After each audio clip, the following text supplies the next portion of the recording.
Kirk County Commissioners Court is now in session for its regular Commissioners Court meeting.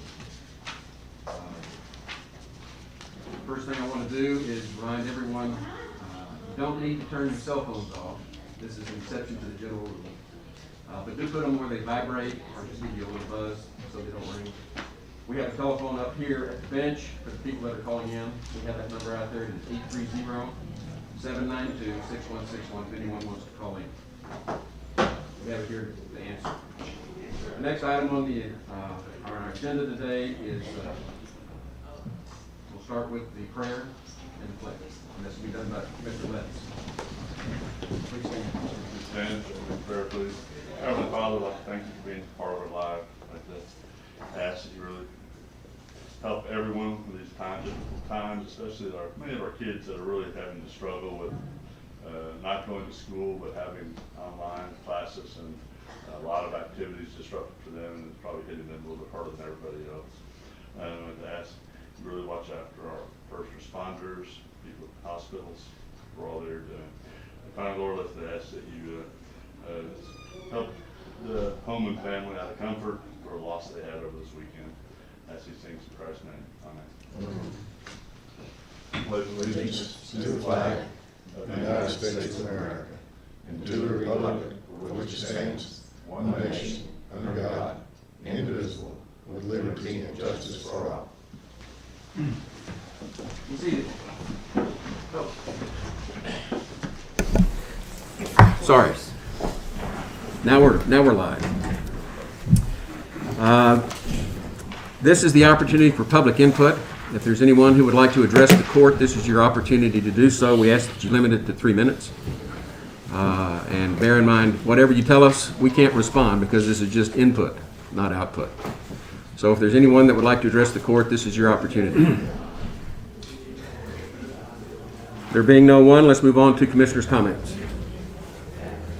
Judge, I've got a couple, or one pertaining to the petition to be signed for allowing the issue to be put on the November ballot for alcoholic beverage sale in Precinct 2. A couple of things that have happened which are good. The problem is getting 2,000 signatures in this COVID-19 virus situation is not going to be possible going door to door. So there's a petition been filed for declaratory judgment in 216th District Court for electronic signatures to be allowed, and we will see if that gets through. But that petition has been filed. And the other thing is, Representative Andrew Murr sent a letter to the governor asking him to include waiving the applicable statutes so individuals can electronically sign petitions for that same cause. So 2 good things going there, so we'll see how that comes out.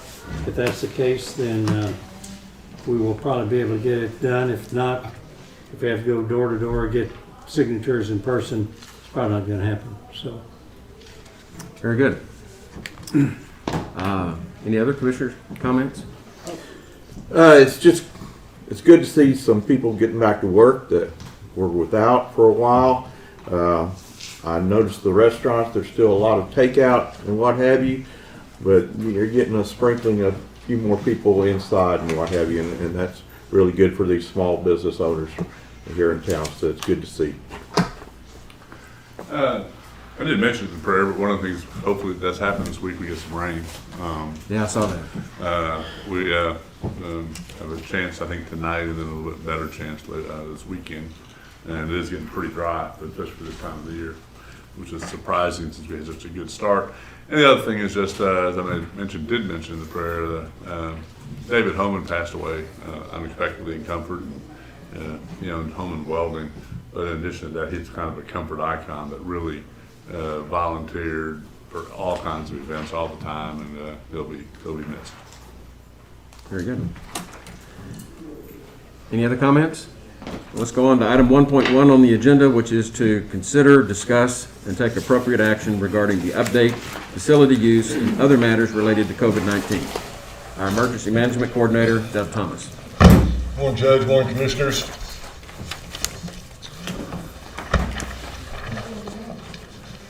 So for the situation report for this week, May 4th through May the 11th, the Kerr County, City of Kerrville, City of Ingram Emergency Operations Center is still activated. We're still operating remotely and we are fully staffed. The call center continues to be open as well for folks wanting to look for information about school closings or office buildings closed, whatever. Businesses that are actually closed or those that have opened up. Part of the current situation, we received 4 COVID positive 19 results last week. 2 were from the Texas Military Forces testing on May the 2nd at the Kroc Center. The other 2 were from Peterson Regional Medical Center testing. All those patients are at home quarantining and self-monitoring. None have been hospitalized. On May the 8th, Governor Abbott announced that the Texas Division of Emergency Management has applied for FEMA Category B, which is Emergency Protective Measures, assistance funding for food banks. If approved, they'll provide $70 million for Texas food banks. May 8th, 2020, cosmetology salons, hair salons, barbershops. I know everybody's glad the barbershops are open. Nail salons and some other establishments where licensed cosmetologists or barbers practice may open. But they must ensure 6 feet of social distancing between operating stations, and tanning salons may also open. On May the 6th, Governor Abbott and the One Star Foundation announced the Texas COVID Relief Fund, which will provide critical funding and resources to organizations across the state working on the ground to support economic recovery for the local communities. These funds will be distributed through grants focused on the areas of community and economic development, healthcare, and education. Funds will also be used to support local priorities and organizations serving the unmet needs of vulnerable populations. And we all know April 27th, the governor announced the first phase of the plan to open the state of Texas, minimizing the spread of COVID-19. Under phase 1, certain activities are allowed to open with limited occupancy. And the DSHS released some minimum standard health protocols for that. There's also, and I think the judge has it there in front of him, there are guidelines for counties that had less than or 5 or less positive cases to remain at the 50% rule for these facilities. There are consequences for going back to 25%, and I think, Judge, if you'll read those out. This is an email that we received this morning. It's something that the governor had in his initial order. But people need to know that just because we were given the opportunity to open up to 50% capacity, we can be required to go back. And there's a specific formula that the governor's put together, which basically is 3 positive cases per 1,000 population, which for Kerr County would be somewhere in the neighborhood of 150 cases. But there's also a provision that for a 5-day testing or tracking positivity period may not exceed 12%. So that if we have a drastic spike in positive cases, and it's computed out to be 12% or more, we can be closed back down also. 12% or what? The test No. during a 5-day period. And then there is a 15% surge capacity that relates to the hospital's capacity. If we fill up the hospital and we don't have a 15% capacity, we can be required to go from 50% capacity back down to 25%. I just want to make sure that the people know that, because everybody's acting like it's business as usual, and it's not. It's better, but it's not as usual. So I asked Deb to bring that up. So thank you. And part of, and one of the things I want us to take a look at is over the last week or so, since even though we did have the 4 positives for this past week, we're still at, if you take a look at the number of tests we've done and the positive rate that we have, we're still less than 2%. We're like 1.58%. So we're well below that 12%. If we do push that 12%, then it'll be, or we hit 12%, then for the next 5 testing weeks, if we hit 12% again, then we're subject to going back to the 25%. How many did they test at the military jail last Friday? This past Friday was 117 tests. I understand the week before that was 107. Yeah, so we had 224. I'll skip the April 17th stuff. We pretty much talked about that over the past couple of weeks, but COVID-19 continues to spread. Texas figures as of this morning were 37,860. In the United States, have had 1.3 million, the world 4.2 million. Total deaths for Texas is 1,088, USA 78,000. Total recovered 21,000 in the state of Texas, 210,000 in the United States. For Texas, the testing continues. They've done nearly 490,000 tests. Private labs have done 473,000. Public labs 15,000. The numbers for Kerr County and the surrounding counties: Kendall County is at 19, Medina is at 31 with 2 fatalities, Llano 3, Blanco 6, Burnett jumped from 19 to 26, Kerr County is at 9, Gillespie 4, Bandera, and new on that list is Kimball County. They have 1 case. The Texas counties, there total of 219 of the Texas counties have had positive COVID-19 cases. The number continues to go up. The DSHS Region 8 numbers, of which Kerr County is part of, active 1,063. Total recovered, again, that's another number that I want to continue to concentrate on. It's 1,289. And the deaths have been 79. Our operational priorities, same as they've always been in the last several weeks. Public safety is still top priority. We're going to continue to provide timely and accurate information to the public concerning the spread of the virus and ways to avoid becoming infected. Continue to work with the City of Kerrville Emergency Management, Kerrville EMS, Peterson Regional Infection Control to develop tactics for testing, isolation, and treatment of infected persons. PPE hasn't been coming in the last couple of weeks. I've ordered some more. It's sitting in the queue with the State Operations Center, so we're just waiting to find out what's going to happen with that. Mobile testing at the Hill Country Youth Event Center ended on May the 1st. The numbers that you have there for Peterson Regional are incorrect. I didn't receive the number until I had already put this together and started out the door this morning, but they did do 110 tests through Peterson and urgent care last week, and 2 of those are part of our positive count from the week before. Friday, May 8th, mobile testing was conducted by Texas Military Forces at the Kroc Center from 9 a.m. till 5 p.m. The 117 tests were conducted. We sent out a code red on Wednesday with the information on the mobile testing, and all those results are still pending. I haven't heard anything at this time. Are there any more, is that more testing planned for Kroc Center? I was about to just bring that up. Yes, sir, we have, there's been a request to ask if we were interested in a 3rd round of COVID testing, and we are interested. We have put our name in the queue, in the pot, to get a 3rd round of military forces to come out and test. When I find out what that particular date is and the location, I'll make sure that y'all are aware of it. Let's see, public education and outreach. Peterson Regional's line for talking to a nurse is still open. That's 896-4200, extension 1. The Kerr County EOC is still established and manned with a number of volunteers that can respond to FAQs. That number is, again, 896-4200. For the nurse, 258-1111 is the call center number. There it's located inside the Emergency Operations Center, and it is manned all the time from 8 to 5, Monday through Friday. Kerr County and the City of Kerrville websites continue to be updated with links for Peterson Regional's Centers for Disease Control and the Department of State Health Services. And we've also established a list of recovered resources for citizens to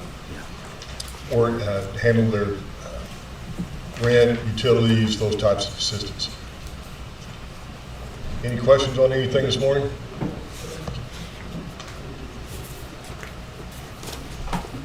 Y'all are easy today.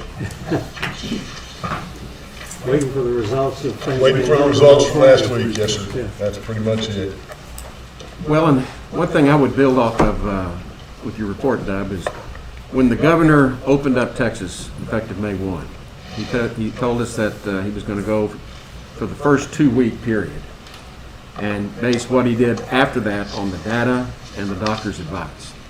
And so this week we will complete that second week, and we'll see what the data looks like. Yeah, I believe on May the 18th, gyms and other facilities are going to be opened up or can open up with certain restrictions. So, and all that information is contained on DSH's and the CDC's website. I know that the Georgia governor opened up pretty aggressively compared to everybody else, and their results are very good. So hopefully we'll stay on track and get more and more people back to work. I think the more we open up, it's going to be incumbent upon folks to still continue to follow the advice of the Department of State Health Services, social distancing, washing your hands, using hand sanitizer when washing your hands is not available, and those types of things. It's going to be extremely important. We don't want to see a spike here. Right. I think an interesting statistic came out last week was that 80% of the counties in the United States have 5 or less cases. That's big. 80%, 5 or less. I hadn't heard that. And only 11% have 16 or more. So 16 was kind of 16 to 1,000, whatever. So very interesting statistic. That's good. When you take a look at the Department of State Health Services website where they have the interactive map, it'll show you all those numbers that we talked about earlier that were along the I-35 corridor in east are gradually creeping west. So we've gone from 219 of the 254 counties in Texas are now have COVID positive cases, but it's creeping west. So Kind of like fire ants. yes, sir. One other thing that the public probably should know is we've been operating under the governor's executive orders, but the courthouse for the criminal justice system and even civil justice system, we have to answer to the Texas Supreme Court. And the Texas Supreme Court administers their orders through the Office of Court Administration, the OCA. And this past week we received a very detailed instruction from OCA about how we open our courts back up for jury trials and in-person hearings. And it's going to be extremely rigorous, extremely rigorous. We're going to have to take the temperature of everybody coming into the courthouse. They're going to have to be asked the questions about each one of the symptoms. We're going to have everyone's going to have to wear a mask. This is not from the governor. This is from the Texas Supreme Court. And I was talking with Judge Emerson about it. We all had to prepare a plan. I had to come up with an operating plan of how we're going to operate the county court on my juvenile, probate, and mental health dockets. And in talking with Judge Emerson, I can tell you that this is going to be a very expensive and a very rigorous undertaking to open this courthouse back up to handle the justice system. Yeah. And the offices, I'm just saying this to the elected officials in your offices, the courthouse is not going to be able to operate on these reduced hours. We're going to have to open up 8 to 5, these offices, to be able to handle things. And to be able to maintain the social distancing. We're even having problems now here at the courthouse maintaining social distancing for the tax office and the clerk's office. So we've done good. I'm proud of everybody, proud of what we've done. We don't have any COVID in the jail. Hooray. We don't have it in our nursing homes. We haven't been infected like that. But this is far from over. We have a long way to go before we're going to sleep on this one. So, thank you, Doug. Yes, sir. Thank you all. Yeah. Is it testing everyone that comes to the courthouse or testing everyone that's going up into Courthouse. the courts? Sheriff's got it back there. Is everyone coming to the courthouse? The plan, we'll see what all the judges have to come up with a plan that has to be submitted and approved by the OCA. But the template they sent out for that, which all the judges have, is, of course, OCA, normally can only control courtrooms and the court area, all right? And that's fine in buildings where that's all that's in there. But in these older courthouses like ours, where the courts are in the same building with your tax office and your clerk's office, then it's a little bit more hard, because part of their template says no more than 2 people in elevators. Anybody coming into any waiting area, any area that's general public area, will have to be given a mask by us, okay? And will have to have their temperature checked and the questions answered. Now, it's not testing, but it is kind of screening on what they're doing. And so it's going to be interesting on that OCA deal, and I'm sure the county attorney got a copy of it too. It says that they need to have those plans done by June 1st. Well, I've heard that's kind of a soft date, but because it's going to take some of them working a little bit more to Well, I submitted mine. Yeah, but then yours and the district courts has to all be put together in one unified plan come up for this courthouse. But it's going to be extremely hard, because the only way that I can do it with the manpower we have is pay off-duty officers overtime to be able to do it. And then you're talking at least 40 hours of overtime a week for those officers coming in, because they're going to have to ask those questions. And we're going to, and I'll say this now, we've got to get these other offices. OCA is going to control our courts. But we have to get these other offices, like the tax office, the clerk's office, district clerk, county clerk, JPs, all of those offices open 8 to 5 Monday through Friday. It's when they have limited hours, okay, because they're doing behind the scenes stuff, it's making people stack up out here in the hallway, and I can't keep the social distancing. They need to do their job inside their office area and abiding by the social distancing, but don't make them stack up out here in the hallway. So, but there's going to be, and unfortunately what I'm seeing is this is going to be a long time deal. It's not going to be something that's just going to last a month or two. I think we're looking through, at least through this year, if not even through part of next year. Because right now, until they can get these plans in, they're saying no jury trials. And that makes everybody stack up in the jails. And that makes, it's just, it's a snowball going downhill that I think's gotten out of control, is my opinion. But we're going to have to abide by it. We don't have much choice. And it's going to cost us a lot to do it. So the rest of your screening and stuff, would that take place outside before people get in the building? It'll have to be at an entrance that we have to set up, Okay. where it's going to be I had That's the best. until the judges come up with a plan, and that's who, unfortunately, the ones that have to enforce this plan are not part of the planning. Okay, Yeah, it's exactly. the judges that have to come up with this plan, and once they come up with it, then we'll have to figure a way to enforce it. Unfunded mandate. More County than- attorney, how is it that this, it's the The Office of Court Administration. Office of Court And Administration, the Supreme OCA, Court, the Supreme Court has also, part of that? So they expand their jurisdiction past their courtrooms to the courthouse. How and based on what? the Supreme Court Yeah. has authority over, All the courts, I get that. And all the But judges. these offices are not on a court building.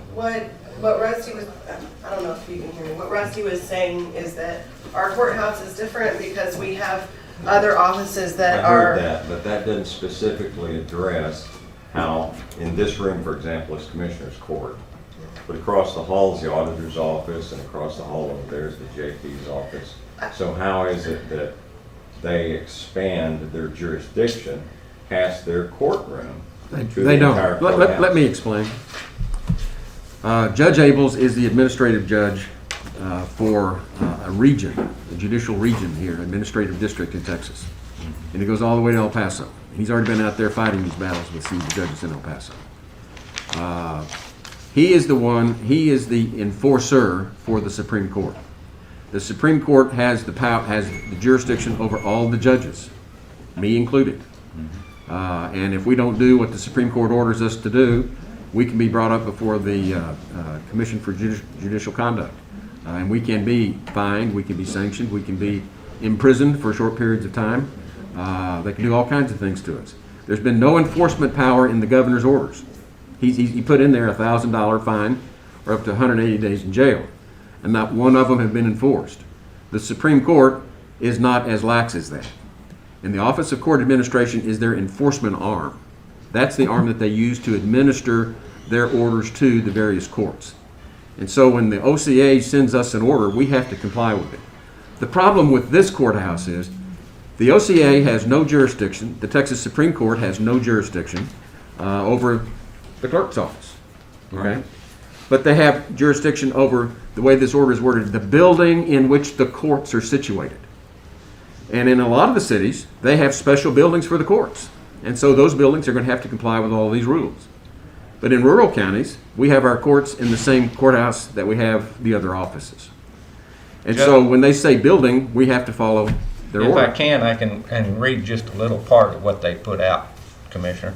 It says, each local administrative district judge must attempt to confer with with judges of all courts with courtrooms in county buildings, including district judges, county court at law judges, county judges, justices of the peace, associate judges, magistrates, and chief justices of the Court of Criminal Appeals. And then when you get into it, it says, courts should consider how to ensure distancing in public common areas, galleries of courtroom, wells of courtroom, hallways, elevators, restrooms, or other locations where the public might gather. Special attention should be given to scheduling in buildings with multiple courtrooms, as common areas such as waiting areas, halls, and elevators become crowded in such a way that it's impossible to maintain appropriate social distancing. Courts should consider having hand sanitizer dispensers available at various locations around the courthouse, including at the entry and exits from the building and courtrooms. Courts should ensure that tissues are available for public use in courtrooms and other public areas. Courts should post readily visible signage reminding individuals of best hygiene protocols. Individuals feeling feverish or with measured temperatures equal to or greater than 100 degrees, or with new or worsening signs or symptoms of COVID-19, such as cough, shortness of breath or difficulty breathing, chills, repeated shaking, wet chills, muscle pains, headache, sore throat, loss of taste or smell, diarrhea, or having known close contact with a person who is confirmed COVID-19 must not be presented entry. That's must on that last part. It was a lot of Right. shoulds prior to Right. that and no shalls. Okay, but Not the one deal, shall, but a should and a must if you exhibit symptoms, or if Okay. you've been exposed to somebody that exhibited symptoms or was confirmed as a COVID case. That does not mean that, as far as my understanding, what you just read, unless there's more to it, that doesn't mean the whole courthouse. That means the courtroom. well, they talk, I'm It's the picking building. out of 6 pages. It I says we said- should, it doesn't say Right. shall. Now, We're And not so gonna- we're I not think gonna you have guys are constitutional- jumping to conclusions. No, wait just a minute, Harley. The rest of this, face coverings. Face coverings, cloth face coverings at a minimum should be required of individuals while in the courthouse. Should an individual be in a courthouse for lengthy periods of time, non-medical grade face masks should be considered if they are available. Now, I agree with you. A lot of these are shoulds. But the thing is, you and I don't get to choose. This plan has to be developed and actually presented to the regional administrative judge by the local administrative judge. Okay? The local administrative judge has to get all the judges in the courthouse to agree and develop a plan for their courts that are in this courthouse with these common areas. Then that local administrative judge, and the county attorney can correct me if I'm wrong, must submit that to the regional administrative judge, who then must submit it to the OCA, Office of Court Administration, for final approval. And once it's approved, that's the plan that has to be followed in the courthouse. Well, there's So- one more step. There's one more step. Just to make sure the public understands this. I prepared and drafted an operating plan. I submitted it to Judge Emerson, who is our local administrative judge, who will then work with us to come up with a courthouse plan. That courthouse plan will then be presented to the regional administrative judge, which is Judge Abels, who's also in this courthouse. And he's responsible for then taking that recommendation, and it goes through the OCA to the Texas Supreme Court. The Texas Supreme Court then enters orders. And when that court enters an order, we are duty bound to follow their orders. And if we don't, they will discipline us. And so it goes up, and then it trickles back down. What it's going to look like, I can't promise you that, Mr. Balloon. Yeah, I think the the issue, and I agree with Commissioner Blue on this, the OCA has no authority over our environmental health department. That's right. So they can't tell us what to do down there, Right. period. And they have no authority over the Our human commissioner's court. resource, right. They do for you, but they don't for the other four of us. Right. So But they cannot tell us how to operate our offices. The governor can, but OCA cannot. And And that's that's, the issue. and that's where the problem is, because they can with the county judge in this room, because this is the county courtroom, okay? And they can with county court at law judge in her courtroom. Now, when they start talking about elevators and common areas and waiting area for the county court at law courtroom is this hallway. Or upstairs in the Well, common no, area. but we can change that. All we have to do is Commissioner's Court can close this courtroom, close that courtroom, and they all have to go upstairs. All courts are upstairs. Then that's where it is. Then it also affects your JP courtrooms. There's a. All your juvenile that's it. courtroom. We can close all courtrooms in this courthouse except upstairs. Let them schedule it. I'm just saying, I think we have that authority. Right. Well, we're gonna have to get Judge Emerson and Judge I Abrams to don't, come explain this. I don't necessarily disagree with you, Jonathan. I don't. Okay, all I I'm don't. saying, because I don't like that, I have the same belief that it's hard for me to believe OCA can control what goes on in this hallway, all right? But, which, once it's over, it's gonna be what all your judges control. Right, And that's but- what's gonna be hard. And I don't want to. Because they're the ones that have to. It's a bit of a hype, but it's a principle thing. Sure. On this thing, and, you know, if the OCA has authority to do that, well, then they can go to the courthouse square.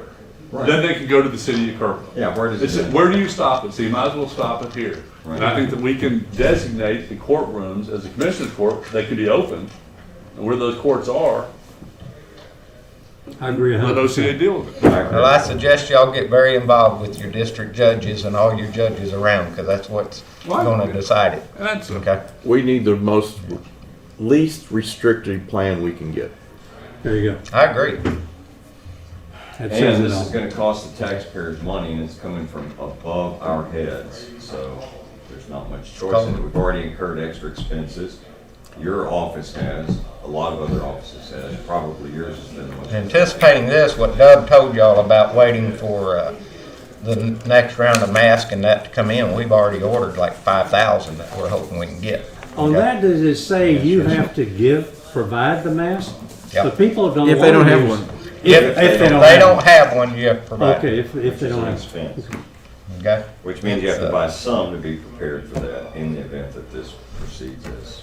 Right. Yeah. or people I can think- all put them in their pocket and come. I think one thing, and I've noticed just with the tax office, one thing you'll notice is it's unreal the number of people daily that go in and out of this courthouse. It makes it worse when everybody starts stacking up.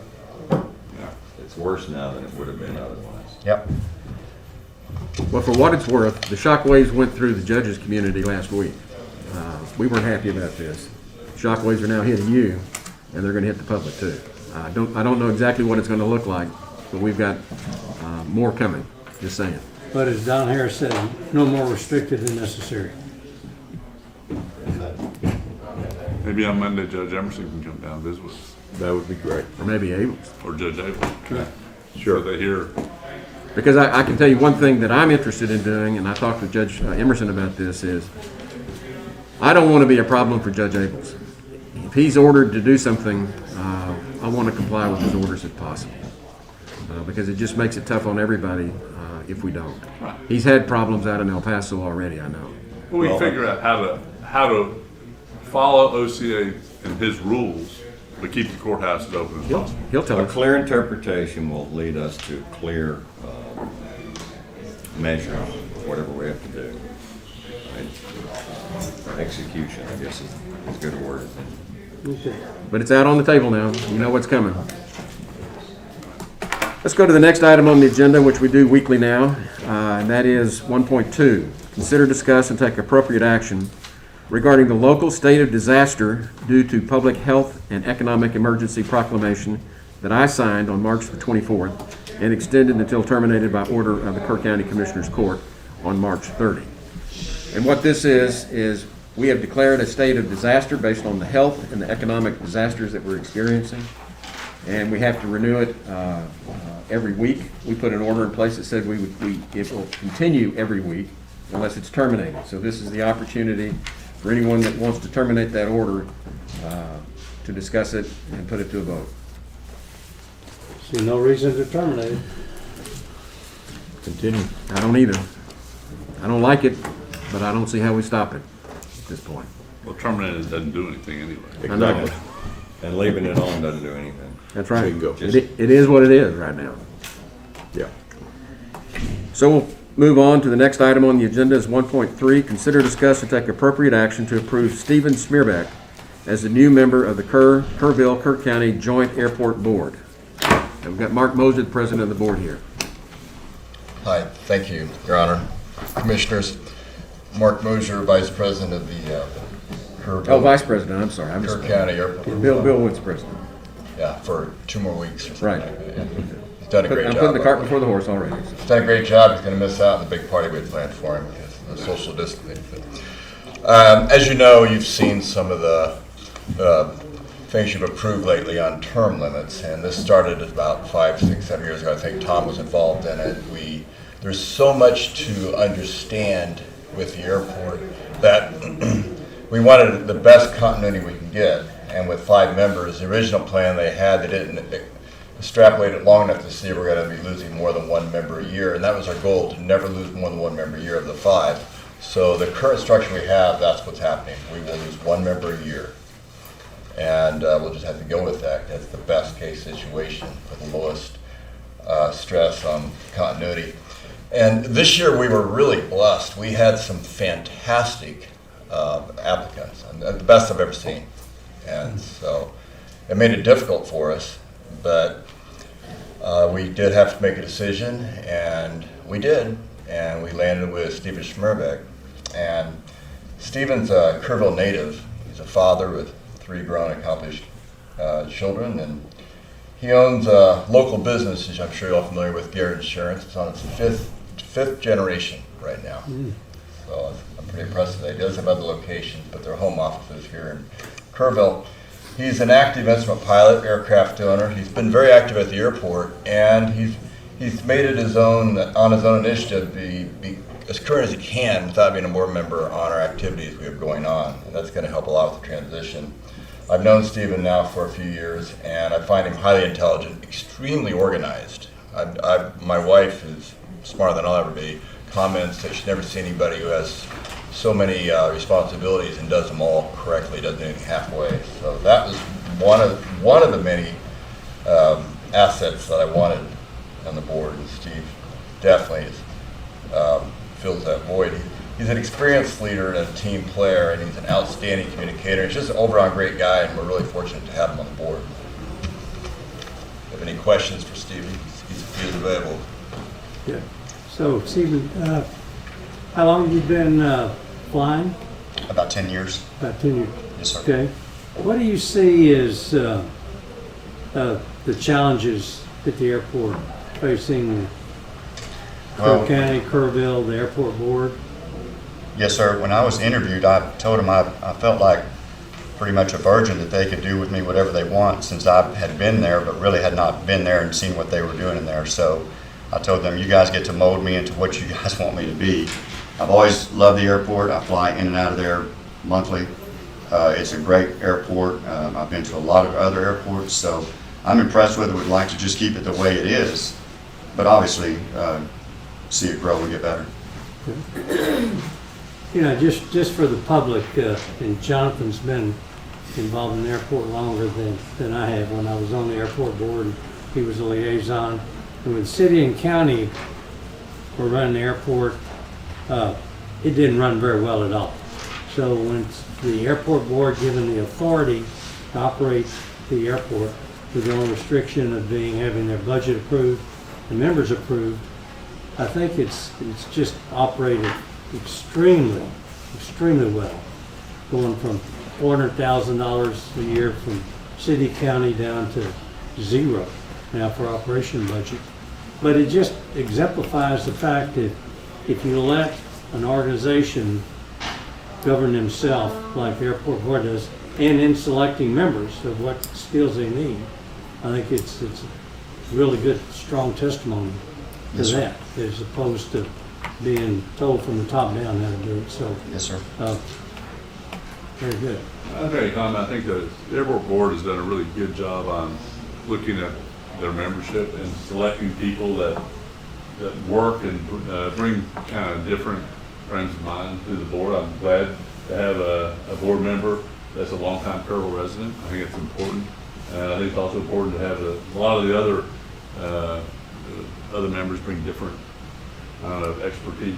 And I think that they've done a really good job on kind of creating a group that works, the sums are better than the whole. So it's good, and I'll make a motion to approve Stephen Smurbeck. Second. Motion's been made by Commissioner Letts, seconded by Commissioner Moser to approve the appointment of Stephen Sperbeck to the Kerrville-Kirk County Airport Board. Any discussion? I just want to say that I've known Stephen for a number of years, and when this guy sets his mind to do something, he does it. And I couldn't think of a better choice. I'm proud of it. Thank you. Sounds good. It's great that you have a large pool to choose from and get the best. That's great. Well, my comment is I've known Stephen's family for almost three decades now. And this is a fine family, and Stephen's a fine young man. I've known him, I remember back when his wife was pregnant with their first child. We go way back. Yes, sir. We couldn't be in better hands, frankly. Yeah. Thank you. So, we'll take a vote. Those in favor, raise your hand. Unanimous. Thank you for serving, Stephen. Thank you. Thank you. Appreciate Thank it. you, Mark. The next item on the agenda, I placed on the agenda at the request of Truett Earhart.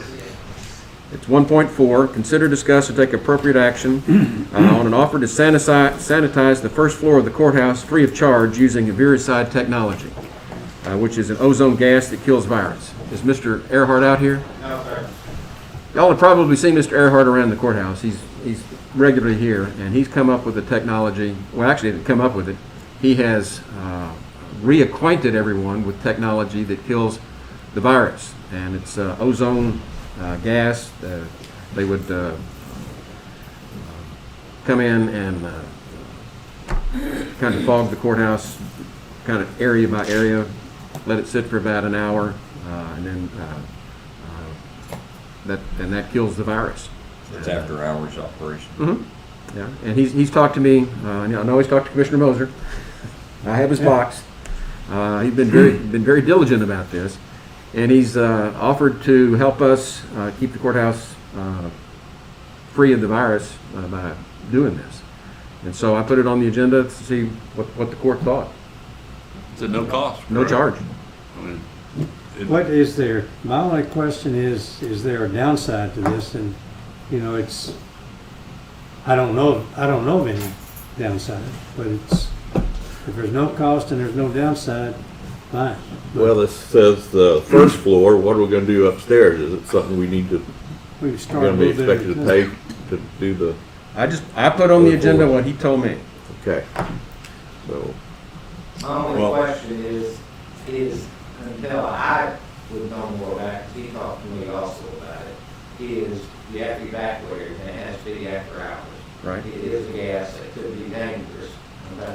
And what are the downsides to it? Does it stick around? What's it going to take to ventilate it? What's it going to take to get the courthouse back open once you use? I don't know any of the precautions from it because we hadn't purpose-built. So Well, I got a better question. What's the upside to it? How would you know if we got any bang for, even if it's free? How do you know if anything happened? So, Don't know. I hate to turn down somebody who wants to do a good deed, but I don't see the point. Nobody's gonna know if it worked. I can come in here with my magic wand tonight and wave it around and tell you got rid of the coronavirus. would you get the other 2 floors for us then? What? Would you get the other 2 floors for us then? I do that too. Then why don't we pass it at this time? Yeah. And until we know more information.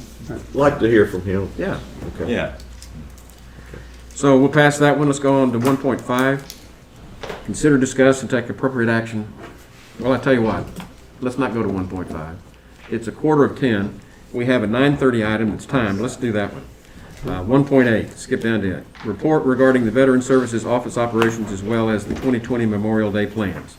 I think we have Jennifer Sanchez and Marty Mistretta.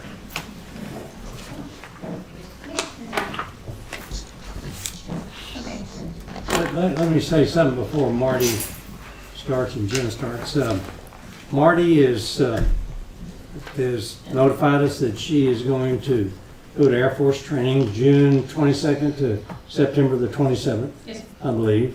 So for 3 months, Marty is going to be out of pocket. So 2 parts to this issue is what do we do to accommodate the veterans? Because right now we have 1.5 full-time equivalent people.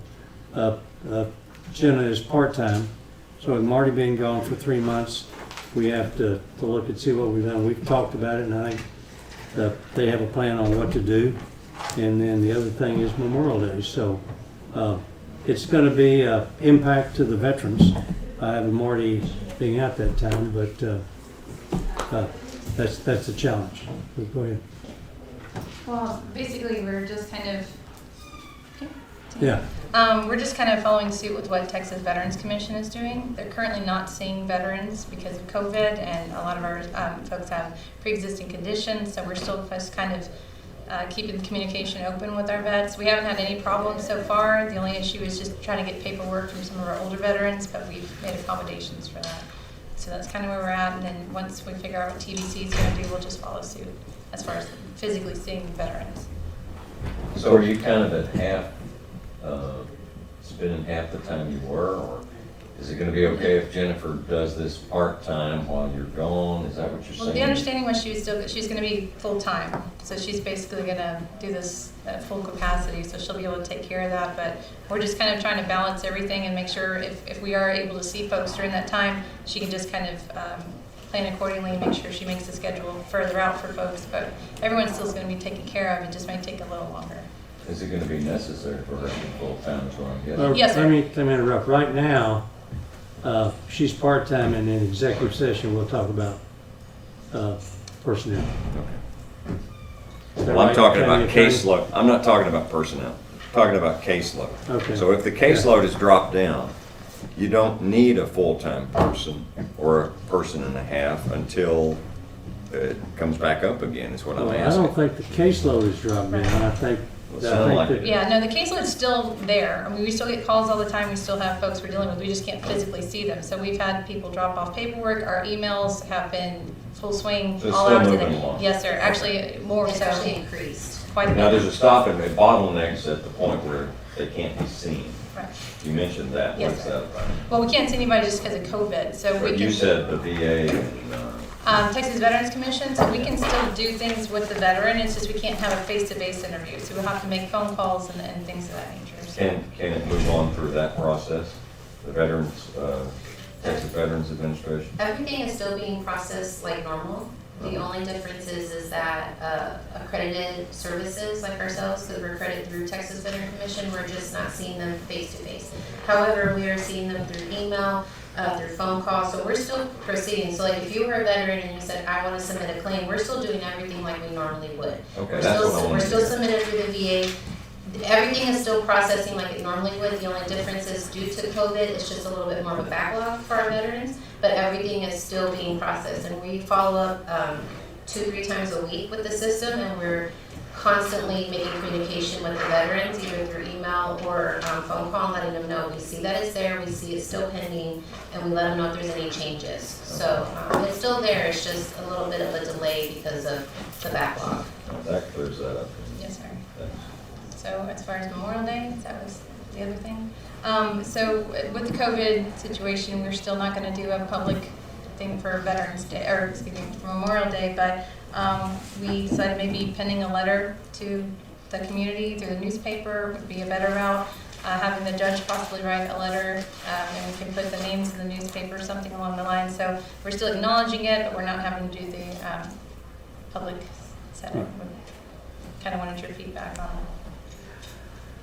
ideas. So I think last year there was 100+ people Yes, sir. out there. So that's the concern about having the gathering with that large a grouping outside and still maintaining social distancing would be difficult. So the recommendation here is to not have the ceremony here, but to have the judge put a letter and a public press release, something of that sort. You don't think we could scatter it out enough to have something, Yeah, you don't have to have it over at the memorial. You could have it on the lawn out there. without a doubt. I think people know enough to not infringe on people's space and what have you. I think I think we ought to do it. I mean, that's not really the issue here on the agenda, but Yeah, we yeah. could seat people differently and put it on the front lawn instead of over here at the side of the memorial. Yes. I mean, I just, with social distancing and most of the folks being, you know, vulnerable age. And So how do you guys feel about having the ceremony? Is that something that you can do? We can put something together. Okay. I mean, we can find folks last minute. We're just looking out for the best Sure. interest of the folks Okay. that are going to be out there. And what is your opinion? I didn't know if it was the safest thing to do right now. Oh, man, that'd be a good show too, about Without showing we're gonna press on and do things and just doing a little bit different. So, good point. taking precautions and Right. still have the event. Right. So do you have some sort of standard that you would want us to do, or is there some sort of guidelines that we need to take into consideration? I would just think that we would, in our announcement, encourage the social distancing, mask optional, but respect others, and go And forward. it'll be outside, but the Which is concern perfect. is if it's inclement weather, then I think what we do is just You can call cancel it. it. Yeah. As opposed to trying to move it indoors someplace. I think that's right. Okay, well, we're Okay. gonna, Well, the only thing we have on the agenda is the report, and they gave us the report. Yeah. And so anything else we're gonna have to do, we have to put on another agenda. Sure. Thank you. thank you. Okay, let's go back up to 1.5. Consider, discuss, and take appropriate action regarding the recycled trailers. We've had this discussion for a couple weeks, and I think after last Monday, we left it in your court. You were going to follow up a little bit, Commissioner Blue, so. Okay, well, I talked to Barry Lovelace, who Shane's been in touch with, and he said that we will continue to, they'll continue to take the recycled trailers indefinitely. And so if we want to continue the program, we can do it. Really what happened was there was this big kerfuffle over the fact that they'd moved, the city had decided to close down their dumpsters. Everything's staying the same with the city as far as curbside. So that's what Mr. Lovelace told me. They'll continue to accept that and our trailers. And so really that, again, kind of misreporting on that got everybody all excited. Okay. And everything's going to basically stay the same other than their dumpsters that they have. The city decided not to have those dumpsters where people could bring their stuff, but they're going to continue to have their curbside according to them. So, I'm not familiar with what the city had. So the city had dumpsters out at the, They had about 8 dumpsters out Eight there. 8 dumpsters, and those were canceled, but they're going to continue to do their, where the guy goes around. it seems the number I heard, what I read in the news, or, it was Don't 60,000. believe that. Well, it was $60,000. They did it for 60. They did it for 60 grand. How can 8 dumpsters cost $60,000? But it's neither here nor there. And I could go into more detail, but a lot of the taxpayers would not like to hear it. Well, just a little more clarification. Their reports of discontinuing starting May 9th was doing away with the dump, people bringing it That was out. us going out there for free. Now, here's Okay. the other thing, and I'm glad you brought that up, Commissioner Harris. You can take anything you want out there, but it's going to be treated as trash. So if you want to separate it, you're going to have to pay when you drive across that scale. And when you go back out, you're going to pay. So, you weigh it and then you pay Right. on the way out. So you can recycle all you want to, but it's But- going to be treated differently. But the dumpsters probably will not be there to put the recycle in. They're not Well, going so to. you take them out to the trash. You're taking trash, basically. Yeah, you're taking trash, so you're not recycling anything. So here's what's happening, basically, from what I got, and I talked to him for a while about Sure. this. The city will continue to take the sorted recycled stuff. And so that's their issue. They just discontinued the dumpsters. If we continue with our recycled trailers, that'll be the only thing that county residents have. That'll be free if we continue this program. Otherwise, if they take it over there, they pay just, and I asked him specifically, I said, pay for that. Yeah, so that's where they stand, that's Republic's. So just for clarification, if we take our trailers out there, we recycle it, and our people unload it, that stuff does get recycled. No comment. That's why I was. I'm not gonna tell you if it's recycled or anything else. There's a chance it'd be recycled. Chance of just about anything. I don't know. I mean, I don't know. And that's their policy. So that brings us to whether we want to spend the money or not. Did they And what offer? we're doing, Did they offer that the county could spend, I'm not saying we're gonna do it, $60,000, they leave the dumpsters there? I didn't approach that. Oh, you said if we want to pay for them. No, I'm talking about our trailers. Oh, I If we see. want to Okay. continue with our Okay. trailers, Yeah. it's a service to the community as it had been, without any change in what we do with them. And he said that would be, the same agreement we have now. But we don't know. The question is, what is our agreement now? That's the real question. Well, my question is, going back to is it being recycled? I asked the city manager that, and he said yes. I said, all the recycled stuff, because if you go back to the dumpsters, 8 dumpsters out there, people take their stuff, you don't have to separate it, just put cans and plastic and everything, just dump it in the recycled dumpsters, okay? And I asked the city manager if that was in fact recycled, and he said yes it was, that they have a separating facility that they take, and I know that some of those exist. And they separate the plastic and the aluminum and the metal and all that kind of stuff. So he said yes it was. So Well, I've talked to a lot of hardcore recyclers in the last couple of weeks. I know Jody has as well, and long discussions. And they, even though they are hardcore recyclers, they don't want to go through all the work of doing it if it's just going to be shoved in the landfill and not actually, and why should we pay the expense for our maintenance to travel out there and then cross our fingers when we take it out there that it's going to be recycled? well, the What city I was manager told- said it was recycled. But the city manager doesn't work at yeah, Republic exactly. Services. And so Republic Services said that for the time being, things will remain as they are. What the city did over here was a money-saving measure.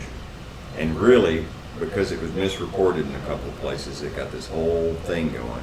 We've seen this kind of misreporting in the past for the county of Kern. So people got real upset about it. Things remain the same for us. And whether and here was the wording basically. At present, there's a market for those recyclables. That's always subject to change. Okay. So but some of the places where they had been taking it, some of them, there was not enough return on the investment. So bottom line is all recycling stays in place, pick up by the city, at residents and wherever. County trailers stay in place, that's recycled. The only thing that's eliminated are the 8 dumpsters at the landfill. Right. One more question, and you may or may not have the answer. Is there certain things we've been recycling that there's not a market for and there's no sense in recycling? We didn't get into those kind of specifics.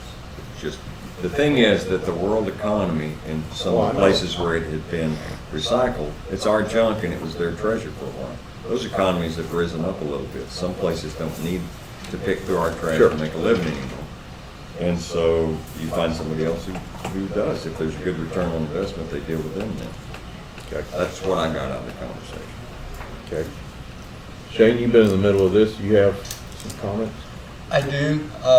Since the city is going to close their free dumpsters down, what's going to happen to us is we're going to see a large uptick in our recycle, especially at the Hay Street location and possibly some of the other ones. But we are going to see a large uptick in the recycling man hours it's going to take to move all that to the transfer station.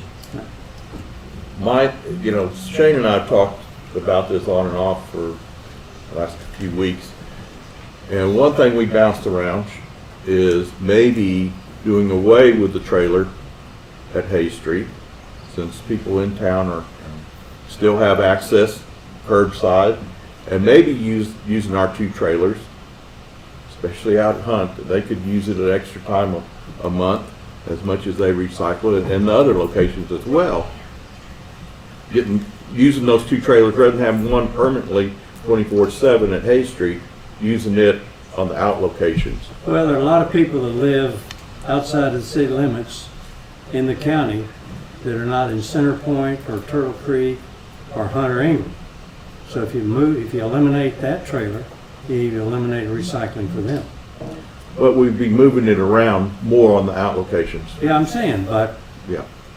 Oh, me, yeah. for instance, okay, But- I'm not gonna drive to Center Point or Hunt to recycle, but I will drive past the Hayes Street place to recycle.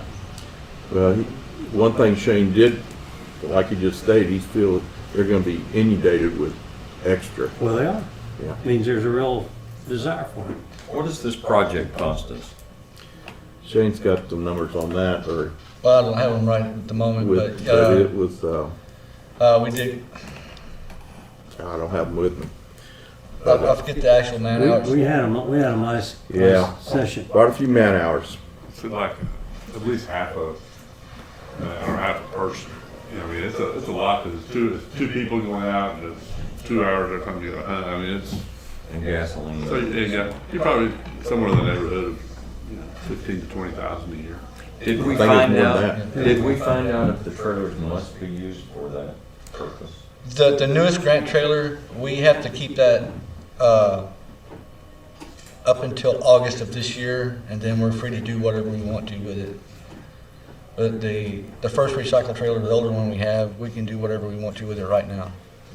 Well, I think we continue it through this budget year, gets us through Yeah. August, and then we Yeah. look at it as a budget process, whether it's a program worth continuing. Well, I would propose that we, since they are gonna continue to take it out there, we will monitor as close as we can, make sure it is getting recycled, and, start our trailers back. I would suggest, right now, because the way a lot of the people in Hunt sound like their garage is bulging at the seams with recyclables, let's get a trailer out there as quick as possible. And then, or alter it, like I said earlier, maybe take it away from Hayes Street. I think it would, like you said, it's gonna take some away from Why some would people. you, if the subject is recycling, and the concern is you're gonna get too much more, an increase in recycled material, why would you take it away? Well, Doesn't make sense. Well, it seems like they felt like a lot of the city people that would have that curbside are bringing it there as well. Getting a bunch at one time and bringing it through there. Isn't that what you, Yes, there's people from the city that comes by there. If they have large items, whatever it is, they don't want to. They absolutely refuse to go out to the landfill.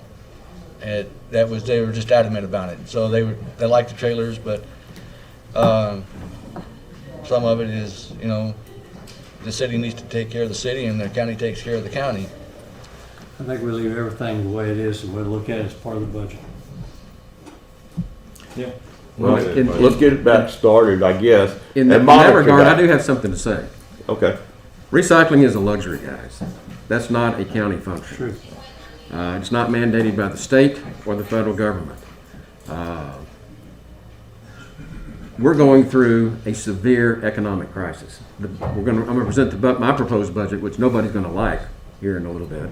But let me tell you, I propose no funding for anything that is not a mandated necessity that the county government is supposed to do.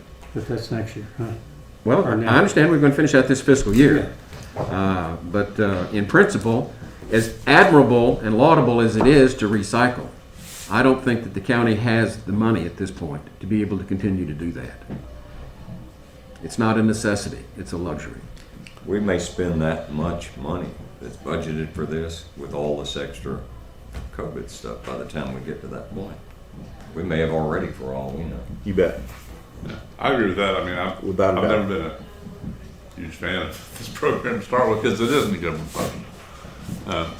but it's in the budget for this year, so I can continue. We are under obligation to keep one trailer working through August, so, but I'm pretty much sure the judge's view on this one. Is that a motion? Oh, I don't have to take any I action. think we just pass it. It is what it is. Yeah. I think it's what we're saying. Yeah, the train continues to program as it's going. Okay. Report back to us when it starts stacking up. Yes, sir. I'll keep the figures on what we're doing. Man hours and time and weights. So where we're at this date and time, what's your plan? I mean, where do the trailers go? Where's the trailer go? We should have one trailer at the shop right now, and then I think the date calls for it to be at Center Point. Get back to the normal routine. Yes, sir. Okay. All right. Good deal. Okay. Then with that, I think it's time for us to take a morning break. Court will be in recess for 5 minutes. We'll start back at 10:15. Should start on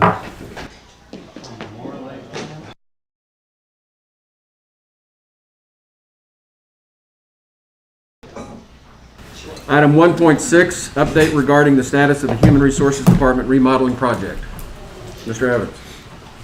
Okay, I did get some information from our contractor that does that. He said he cleaned up these floor plans and submitted that to the fire marshal. And I still have not gotten a date from him at this point. I did call him this morning to remind him that I need something here pretty quick, but I don't have a date, a firm date You don't have a date of when he from can the actually. fire marshal, or when it's going to go to the fire marshal? Oh, well, no, he's already done that. It's just, it's just kind of a response from the fire marshal. What he's proposed is either approved or disapproved. That I haven't gotten yet. So is it the fire I'm gonna have to go marshal's to the camp, right? That's what I'm understanding 10 o'clock stuff here. at this point. But I did call him first thing this morning and say I need a, because he gave me this information last week. So I was wanting something hopefully firm for this morning so I could present that to y'all, and I don't have that. Well, you're certain it's at the fire Yes. marshal? Because then I'll be glad to make a call to the city manager. I don't know. That's just the information I That have. probably wouldn't hurt. Okay. I'll make glad to call the city manager and say, we understand it's there, this is an issue, we need to take care of as soon as possible. Okay. We've got some 10 o'clock items that I need to take. The first one is 1.12, consider, discuss, and take appropriate action to adopt a resolution to continue with design and construction of TxDOT off-system bridge projects, CSJ 0915-12-088, Ehlers Road Bridge Replacement, CSJ 0915-15-087, Crossing Street Bridge Replacement, and CSJ 0915-15-097, the Whip Road Bridge Replacement, precincts 2 and 3. County Commissioner, Engineer Charlie Hastings. Thank you. Kirk County has entered into advanced funding agreements with TxDOT for the design and construction of both Ehlers Road and Crossing Street bridges. However, Crossing Street was placed on hold to resolve public sentiment concerns related to public access and use of the Guadalupe River post-construction. Kirk County has since attempted to enter into an additional advanced funding agreement for the Whit Road off-system bridge replacement project. However, TxDOT has placed this project on hold until either Kirk County resolves the issues with Ehlers Road. Until either Kirk County resolves to continue with Ehlers Road and Crossing Street projects or reimburse TxDOT all state funds expended to date, which Ehlers Road, TxDOT has expended a little over $46,000 in engineering and surveying, and a little over $66,000 for Crossing Street in engineering. The county engineer has researched the public concerns of Crossing Street and worked with TxDOT engineers to resolve them. The new bridge will be at approximately the same height as the existing one, and access to the river will remain as it is today. The new bridge will be wide enough to accommodate state safety concerns and requirements, and as well as pedestrian access, and vehicle speeds can and will be controlled with various geometric designs of the road and traffic signage. County engineer recommends that the court adopt a court order authorizing TxDOT to continue with design and construction of off-system bridge project CSJ 0915-12-088 Ehlers Road Bridge Replacement and CSJ 0915-15-087 Crossing Street Bridge Replacement and CSJ 0915-15-097 Witt Road Bridge Replacement. These are in precincts 2 and 3, and I do have a rendering of what the Crossing Street Bridge will look like once it's reconstructed, and I'm going to pass that out.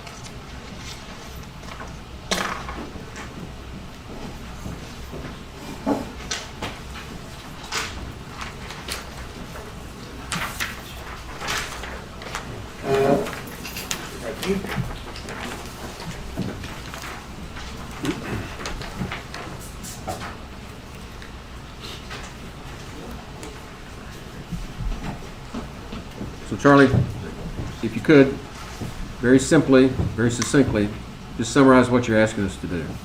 Asking for the court to move forward with the design and construction, to authorize TxDOT to move forward On each one of these? as previously funded and planned. On each one. On all three of them? On all three of the projects, Okay. yes, sir. I move for approval. Second. Motion's been made by Commissioner Moser, seconded by Commissioner Letts to approve the continuation of all three bridge projects, Ehlers Road, Crossing Street, and Witt Road. Is there any discussion? I would, There you go. Yes, there is. There's a lot of discussion. Let me, if I may. This, the sort of the center of gravity on this, pardon the pun, but the center of gravity is Crossing Street Bridge. I don't think the public has been very involved in this. County agreed with TxDOT in 2007 to enter into this agreement to redesign and replace Crossing Street Bridge. And in 2010, first of all, the bridge, we don't know the structural integrity of the bridge now. It's unknown, okay? So in 2010, the public submitted a petition signed by 1,100 people in the Center Point area, do not replace that bridge. The problem was, it was assumed that the replacement of the bridge at Crossing Street was going to be like the bridge that was replaced at Highway 1350 in the Guadalupe River, which was way above the water. That too used to be a low water crossing. So the public there was very upset and very against replacing the low water bridge in Center Point at Lions Park, because that's part of the park, okay? People use it, they swim from it, they fish from it, etc. So with that 1,100 people being very strongly about it, that was the issue. Charlie and I had a meeting with TxDOT in January, and we said, you know, TxDOT sent a letter to the judge saying you owe us $67,000 Yep. for Crossing Street. You know, make up your mind what you're going to do. When we met with TxDOT, we said, let's look at what our options are. We can pay you the $67,000, okay, and we can leave it as is, or we can make it a pedestrian-only bridge to make it safe, okay? That was an option. And if we make it a pedestrian-only bridge, could we avoid paying the $67,000? They came back with a letter to Charlie and said, no, you still owe us the $67,000 because we spent it. So the only thing you can do is do one of two things, okay? You can either pass the $67,000, okay, and you can do with it whatever you want to with the bridge. Let me finish, okay? Or we can put in the bridge like Charlie described, same low water crossing as the current bridge. I had a town hall meeting, when was it, Charlie, last Thursday. Not many people showed up. It was a town hall meeting to discuss this. After that meeting, one of the people there, as a matter of fact, there were only 4 people showed up, but one of them was Richard Mosty, who's an attorney there, and I'd like to read in the record what he said. He said, I will say I went into this meeting wondering why we were revisiting an idea that was universally rejected 10 years ago. I left thinking this plan can be part of an ongoing revitalization of the park. So he changed his mind there. The new design is at the current level, about 7 feet wider. Once completed, it will belong to the county and could be modified to increase recreational uses with the park. It also meets the needs of the Center Point Volunteer Fire Department. Look at the new design. In my opinion, a rebuild of the bridge at the current location and height will enhance the park greatly. In the background, over the last 10 years, neither Kirk County or TxDOT have handled this property, but that is water under the bridge. But that's water under the bridge. He said, I support the current plan to build a bridge similar to the profile of the current bridge. So he came into the meeting thinking he was against it, left meeting that it was the right thing to do to enhance the thing. We have other people that still feel opposed to it. Frances Lovett has sent a letter in saying she's against it. So I think the bottom line is the bridge is probably going to cost $700,000 or so. But if we don't do that, the court has 2 options. Number one, leave the bridge as is, pay $67,000, and at some point close the bridge to traffic, close to vehicle traffic. The other option is construct a new bridge, low water design as Charlie described, no additional cost to Kirk County because we can offset the cost that we have to our 10% with other things that we've done around the county. And then the bridge will be controlled by the county.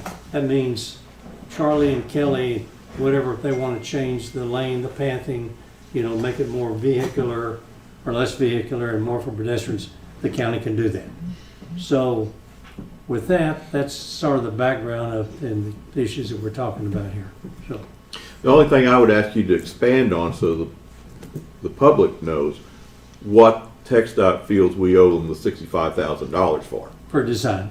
They've The already done time and effort they took Right. in designing it. Correct. So I just want to make sure that was brought out. Correct. And looking at this photo, I don't know if people can see it, but it's going to be basically the same as.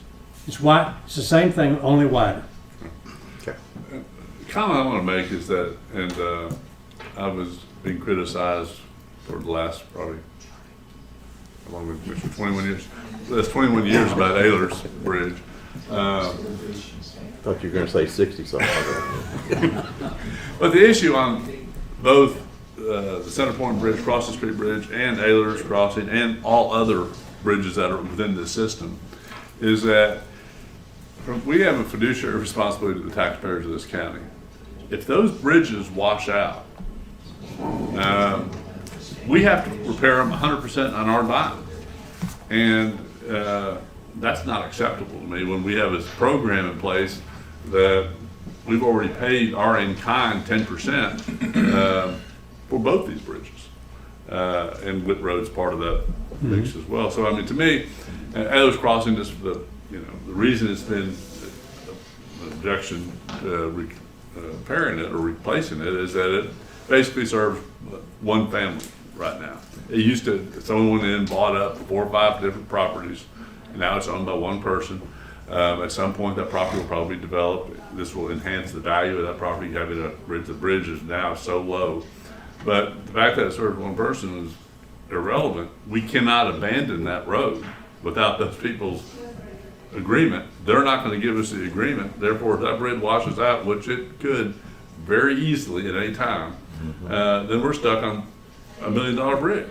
So yes, it makes sense from the taxpayer standpoint to replace that bridge. And that takes care of that. And crossing's the same thing. If crossing's to wash out and we say no, TxDOT, we're walking away from it, then we're stuck with either having no bridge or we're paying it, redoing it totally at our cost. And the third bridge is on Whit Road, which not a lot of people travel, but there's probably, I don't know, 30 homes or something that use that bridge all the time, Whit Road and Verde Creek. And there's no way to know what the load limit of that is. It's a Charlie one constructed in the 1930s or something of that sort. The state doesn't know what the load capability is, so it's gonna have to be closed at some time. And if it does, you know, we're gonna decide, county's gonna decide whether to replace the bridge or abandon it completely. You can reroute everybody by another way, but that's no good. So there are 3 bridges at stake here. The decision is literally on Ayler and Crossing Street, what to do so we can have the county, the state do $2.5 million worth of bridge construction parts. Well, I get a little confused. So I'd like to, and if I'm confused, I suspect the public may be confused. This bridge system is something that TxDOT will fund, right? Yes, sir, through the federal off-system bridge program. And it's a matching grant, and we're responsible for 10% of it? Yes, sir. And we've already accrued that? Yes, sir. So it's not going to cost the county any more money? That's correct. To finish these bridges? Well, I'm looking at it from dollars and cents. If we got to pay $67,000 because we're not going to finish it, rather than pay nothing to let them finish it, let's finish it. And another $40,000 at Ayler. So it's $100,000 we'd be obligated to pay. So at present, what is our out-of-pocket cost for these? It's 10%. Zero? It's Zero. zero because we did it at, we already did did. in kind at, I'll give you the list. Yeah. So Cade Loop Bridge got done. Right. Arrowhead got done. Crossing Street and Aylers were all on the list, and it all added up to $3.5 million. So we spent $350,000, the court did, already 10 years ago. And we're up to date. And they've just been waiting. We've been kicking this can down the road. When are we going to do crossings? They've been very, very patient with us. It's been a long time. if I'm not mistaken, the $350,000 was primarily donating right away for Cade Loop.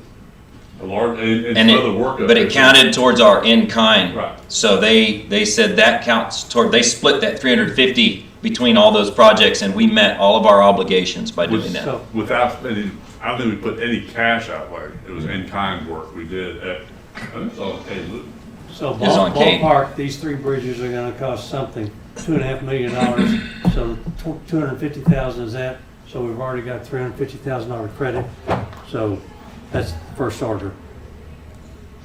And the insurance that Commissioner Letts mentioned, if they Sure. were to wash out. And that's It's basically an insurance policy. Now that's huge. Very important. That's $1 million bridge right there. And this design remains pretty much the same on the one in contention at Crossing Street that Mrs. Lovett had Right. questioned. My question would be in the design of it, can that bridge, we have a lot of these in precinct 1 that have the teeth on the side of them. These tend to be slippery after a while. Can that be added? Is that really expensive? I don't, it's not going to be necessary on this because the water's flows under during normal flow. Sure. Okay. We get water over the top of that I see after you had the storms, grill there, yeah. but it dries up after a week or two, Yeah. and then we're good to go. All right. Continuous flow would create the problem of moss and Right. slick. The only thing I would add is, in the current TxDOT plans, in 2021 is a replacement of Wood Road Bridge, 2022 is a replacement of Ayler Bridge, and the one at Crossing Street's not even in their schedule, so it'll be done someday. But the bottom line is the county's getting 3 new bridges paid for by TxDOT. We've already paid our matching grant portion of it, and it's not costing us anything. Correct. So why would we not want improvements that we've already paid for? So I'll make a motion that we approve. Well, we've already made Oh. the motion. I made the motion. He made it, I Okay. second. Okay, Okay, then let's call a vote. Those in favor, raise your hand. Unanimous, 5-0. good. Good. Thank you, Charlie. Thank you. Next item on the agenda is 1.13. Consider, discuss, and take appropriate action to set a public hearing for June 22nd, 2020 at 10 a.m. to discontinue maintenance portions of Riverview Road and Roland Lane in Precinct 4. Charlie Hastings. Thank you. The City of Ingram has recently annexed portions of Riverview Road and Roland Lane, creating confusion related to maintenance responsibilities between Cook County Road and Bridge Department and the City of Ingram Street Department. The portions of both roads that have been annexed are now the ownership and maintenance of responsibilities of the City of Ingram. In order to allow for the City of Ingram to fully serve their recently annexed citizens, especially centralized sanitary sewer service, it is both necessary and prudent that maintenance of all of the said roads become their responsibility. The legal descriptions of both Riverview and Rolling Lane have been shared before. I don't have them attached, but what we're asking for today is a public hearing to be set. According to Texas statutes, the court may order public roads laid out, discontinued, closed, abandoned, vacated, or altered. The statute defines the relevant terms. Abandon is to relinquish the public's right-of-way and use of the road. Discontinue is to discontinue the maintenance of the road, and vacate is to terminate the existence of the road by direct action of Commissioner's Court of the county. We're only asking for, today for discontinuance, that we discontinue maintenance. The county engineer recommends that the court set a public hearing for June 22nd, 2020 at 10 a.m.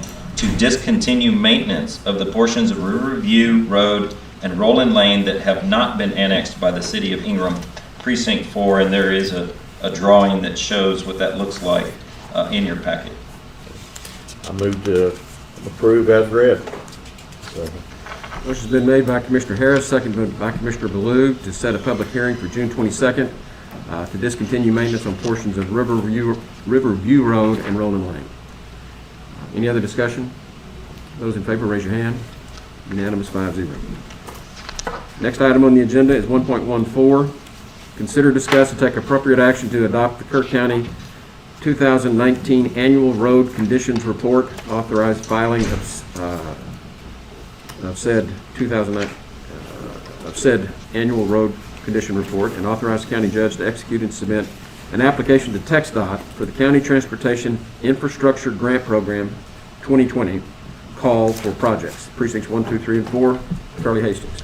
Thank you. On February 27th, 2020, the Texas Transportation Commission adopted rules codified as Title 43 Texas Administrative Code, Sections 15.180 through 15.197, that prescribe the policies and procedures governing the Texas Department of Transportation's implementation of the County Transportation Infrastructure Fund Grant Program under Transportation Code Chapter 256, Subchapter C. Pursuant to the program, TxDOT will administer a grant program using the Transportation Infrastructure Fund and provide funding to eligible counties for transportation infrastructure projects located in areas of the state affected by increased oil and gas production. On March 26 of 2020, the Commission specified the period of time in fiscal year 2020 for submission of county grant applications for the program and the total amount of grant money available for the designated period. The application period is April 27th, 2020 through May 27th, 2020. Applications are required to be submitted electronically by email to TxDOT at ctif2020@texdot.gov. And the completed application consists of the following 3 documents: the application form, prioritized list of transportation infrastructure projects, and a county-approved road condition report. The estimated grant funds available are $250 million. It has been gone through a special formula by the comptroller in Kirk County. If you'll look, I've got in your packet a list of all the counties that qualified, and we qualified for $79,026. We've got a little bit of oil and gas production facilities in our county, just enough that we were able to qualify for roughly $80,000. We did not qualify in 2014, the last time they did a call for projects. I guess we didn't have Fox Tank back then. For whatever reason, we didn't qualify, but we do this year, and so we want to make that application. So according to TxDOT, Kirk County is eligible for $79,206. However, counties are encouraged by TxDOT to apply for more than their estimated amount, in the likelihood that not all 254 Texas counties either will apply for it or they even qualify for their share of the available $250 million, in which case a second call for projects would be issued. Therefore, the attached application is for multiple road projects: Witt Road and Center Point River Road, totaling $185,275, of which $148,220 would be eligible for the 80% grant, while Kirk County would need to allocate a 20% grant match of $37,055 in our upcoming fiscal year 2021 Road and Bridge Department budget. The Road and Bridge Department historically budgets over $600,000 a year towards road maintenance and plans to reconstruct or seal coat both of these roads regardless of the grant. Therefore, this grant has the potential to offset any budget shortfalls anticipated for fiscal year 2021. That's why we're applying for it. The county engineer recommends that the court adopt the Kerr County 2019 Annual Road Condition Report, authorize filing of said 2019 Annual Condition Report, and authorize the county judge to execute and submit an application to TxDOT for the County Transportation Infrastructure Grant Program 2020 Call for Projects, and this affects precincts 1, 2, 3, and 4. There is a separate road report for each of your precincts that is included in the packet, and we will need each commissioner to sign. And I think it'll be notarized. I believe it gets notarized. Jody can help with that. Are there any questions? I just appreciate the amount of time I know you spent, Charlie, on this. Initially we thought that it wasn't worth the effort, but I know you spent a lot of time working on it, and I appreciate it because it looks like we certainly will get some funds and maybe some potential. And really the good thing, this would not be possible if it wasn't for past work of past administrations in the Road and Bridge Department and continued upkeep of databases that were put together years ago. Kelly kept up with them, Crystal kept up with them, Vicky. It's been a team effort. So. I move for approval of submission of approval of the what's called the road maintenance report and authorize county judge to submit an application. Second. Motion's been made by Commissioner Lett, seconded by Commissioner Ballou to approve the road condition report and submit it to TxDOT. Any other discussion? Okay, those in favor, raise your hand. Unanimous, 5-0. Does this need to be clear on that core that we're off? Submitting the report with the application With the of the County application. Transportation Infrastructure Grant Program. Right. So clarified. Item 1.15, consider, discuss, and take appropriate action for the court to set a public hearing for 10 o'clock on June the 22nd, 2020 for a revision of the plat for Tierra Linda lots 33, 34, 35R, and recreation area in precinct 1. Charlie Hastings. This proposal combines Lot 33, which is 0.53 acres, Lot 34, 0.38 acres, and a portion of a recreation area into Lot 33R, 1.13 acres. It also combines Lot 35R, 0.61 acres, with a portion of a recreation area, which is owned by the Homeowner Association. Access to these lots will be from Tierra Vista. The county engineer requests the court set a public hearing for 10 a.m. on June 22nd, 2020 for a revision of plat for Tierra Vista, lots 33, 34, and 35R, and the recreation area, plat file number 16-01809 and volume 4, page 94, precinct 1. I'll move for approval. Second. Motion's been made by Commissioner Ballou, seconded by Commissioner Harris to set the public meeting for Tierra Vista lots 33, 34, 35R in the recreation area for 10 o'clock on June the 22nd. Any other discussion? Those in favor, raise your hand. Unanimous, 5-0. Thank you, Charlie. Thank you.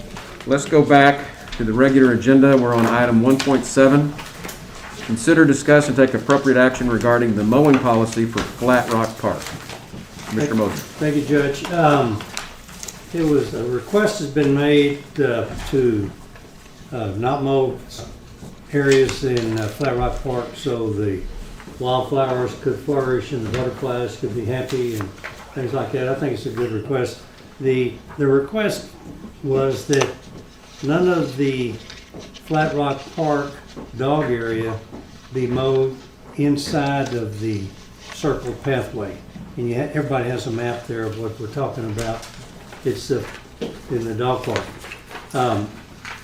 And there's too much dog recreational activity that goes on in that center portion of that area with frisbees and ball throwing and things like that. So instead of even considering not mowing that, which Shane mows and his crew mows all the time and does an unbelievably good job, the recommendation would be that we consider not mowing the extreme east end of the dog park, which is shown in red there, which is not mowed very often anyway. And then another area which is just to the west of the bridge going to the dog park, which is cordoned off so that traffic and automobiles and all cannot go in there. It's an area that's mowed, it looks nice, but those two areas could be taken off the mowing plan and enable some wildflowers to grow and not interfere with any other activities in the park. So, Shane, you want to comment on that? I agree with Commissioner Mosier. Years ago, we did try not mowing that center section, and by the end of the season, it was really bad. It really looked, it just didn't look very pretty at all down there, and you couldn't play with the dogs, the balls, or anything else like that. The other request or idea is that they would work. It wouldn't cause any kind of problems. So I move that we have a policy, if that's appropriate, of not mowing the areas designated in the handout, which would be the east end, the far east end of the dog park area, in the area just adjacent to the bridge that crosses into the dog park area from the rest of Flat Rock Park. Which is the west end. Well, it's not. It's just at the bridge. It's sort of center of the Flat Rock Park. Okay. Yeah. Second. Okay, motion's been made by Commissioner Moser, seconded by Commissioner Letts. Let's make sure we can word this correctly. And this is to approve a mowing policy for Flat Rock Park as designated on this diagram, which would be the east end and the part right by the Bridge. Bridge. Correct. Okay. Any other discussion? Okay, those in favor, raise your hand. Unanimous, 5-0. Next item is item 1.9. Consider, discuss, and take appropriate action to address the reopening of departments within county government. Commissioner Harris. Well, I think this is just an ongoing deal to report what is going on here as far as trying to get back towards normal. I can report that maintenance is back at full staff and working. I can report out there at the extension. Somebody is there every day. Now, we don't completely oversee that. And talking to Michael Haynes, that they're going by extension policy out of A&M, and they're trying to get back to normal gradually. But you can get everything done out there. But just for the record, we never closed any departments. No, we didn't, but we had staff. This is reopening. I just wanted to let the public know that we never closed any of our departments. But we didn't necessarily close them, but we weren't operating like we had in the past. And we discussed that earlier today, whether it be the tax office or whatever. We went through different stages, I would say. So that's all I have. Anybody else have anything? Only comment that I would have on that is on the reopening, and really more of a question to Shane. I think that we probably need to figure out or make sure that we're sanitizing at a level with having increased traffic and keep people in the courthouse, that we're doing more than our regular job has. I mean, maintenance does their maintenance during the year. I know they're stepped up there, what they're doing, but we also have a night contract cleaning crew that comes in, which would be the time that we would want to do a little bit extra effort, and that's not under their contract. So I'd like to ask Shane to check with them, that our night crew, and see, if we can come up with a proposal that will go in there to much more thoroughly sanitize all of our offices. And I think we also need to look at some of our remote offices as to how we handle it. I think we need to make, go the extra mile because there will be a lot more people in and out of the courthouse. Currently, they only work on the first floor, and they do a limited amount of cleaning, mop, sweep. The tax office and the county clerk's office wipe down counters and stuff. But as far as doing a sanitation type, that's not part of the contract. And like Commissioner Les said, we would have to revisit that contract and have them do more, and probably cost more. I don't know. And I don't, you know, it may not be something we want to do, but it's just something that I'd like to find out the cost for doing it because, especially the countertops that are sanitized, and make sure that they're doing what they're using, sanitizes doorknobs, countertops, things of that nature, bathrooms. Okay. And this would be throughout the all 3 floors of the courthouse?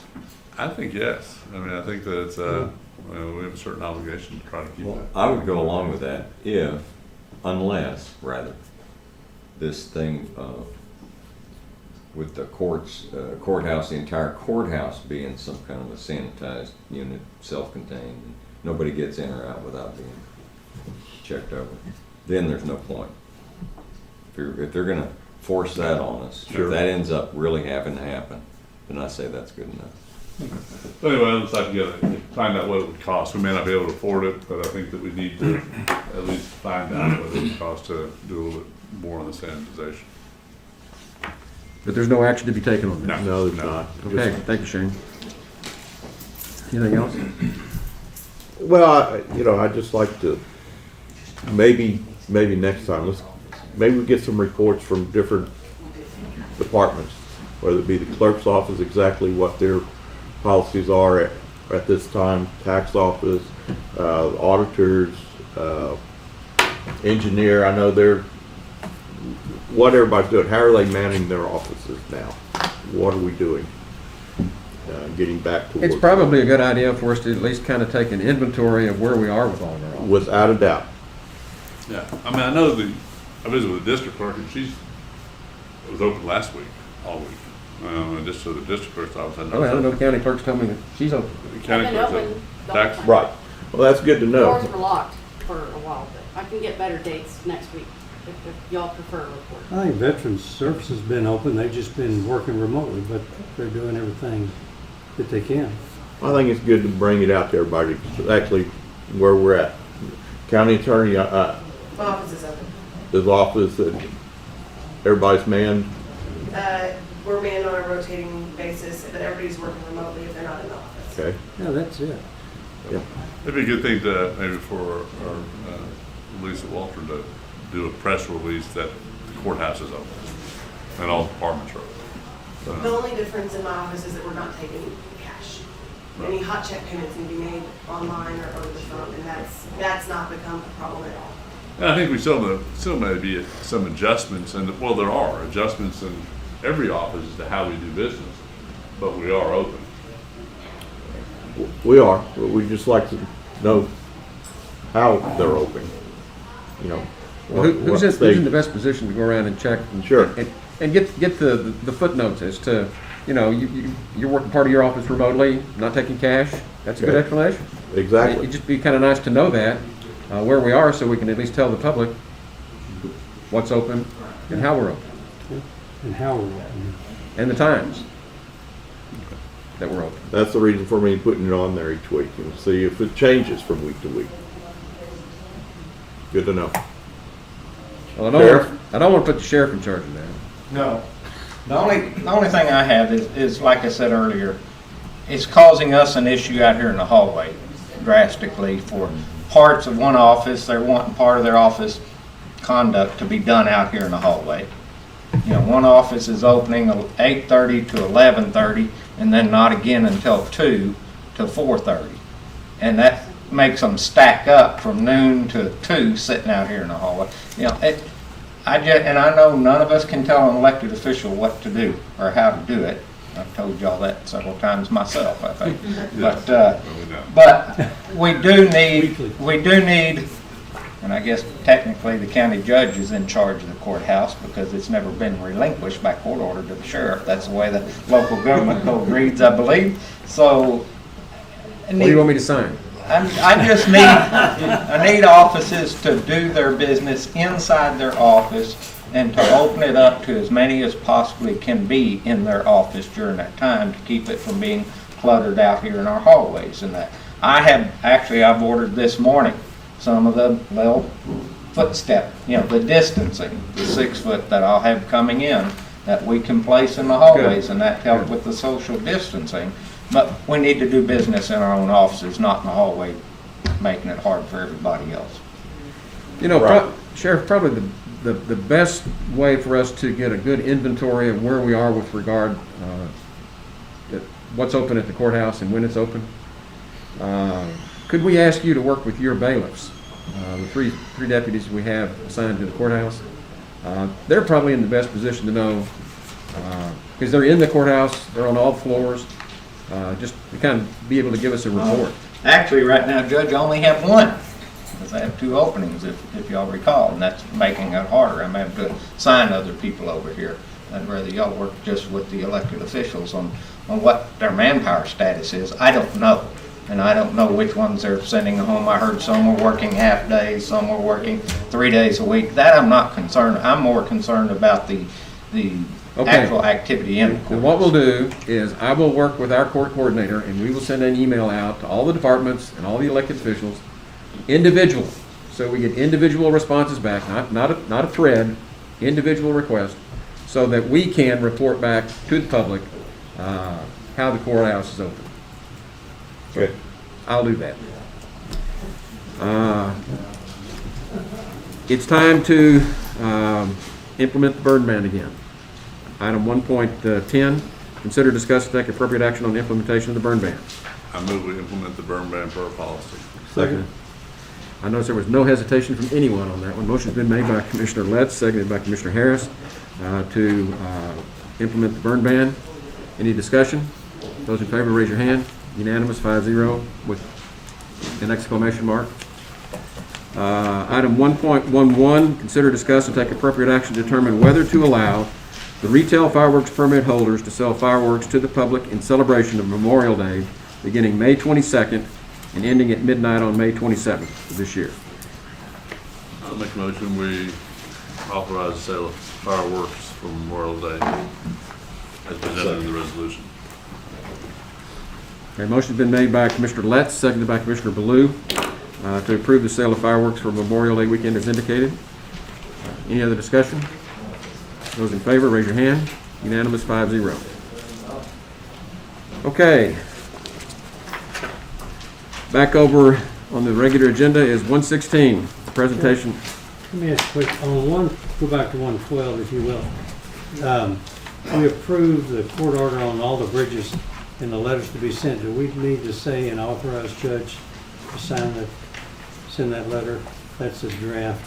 I don't think we need to do that. I believe the court order is sufficient that we're going to proceed with all the bridges. It's all they need. Okay. Good enough. Good. Thanks. Okay, so it's now time for me to present my proposed budget. And let me, one there, done. Here, I'll give this to Harley. Okay. Thanks, sir. And so the public knows what we're talking about. I have a spreadsheet that looks like this. And this is my proposed budget. But I have some prefacing remarks before we get into some of the details about it. And let me start off by saying that I realize that I'm going to be the most unpopular person in Kirk County with this budget. I'll second that. And all in favor, raise your hand.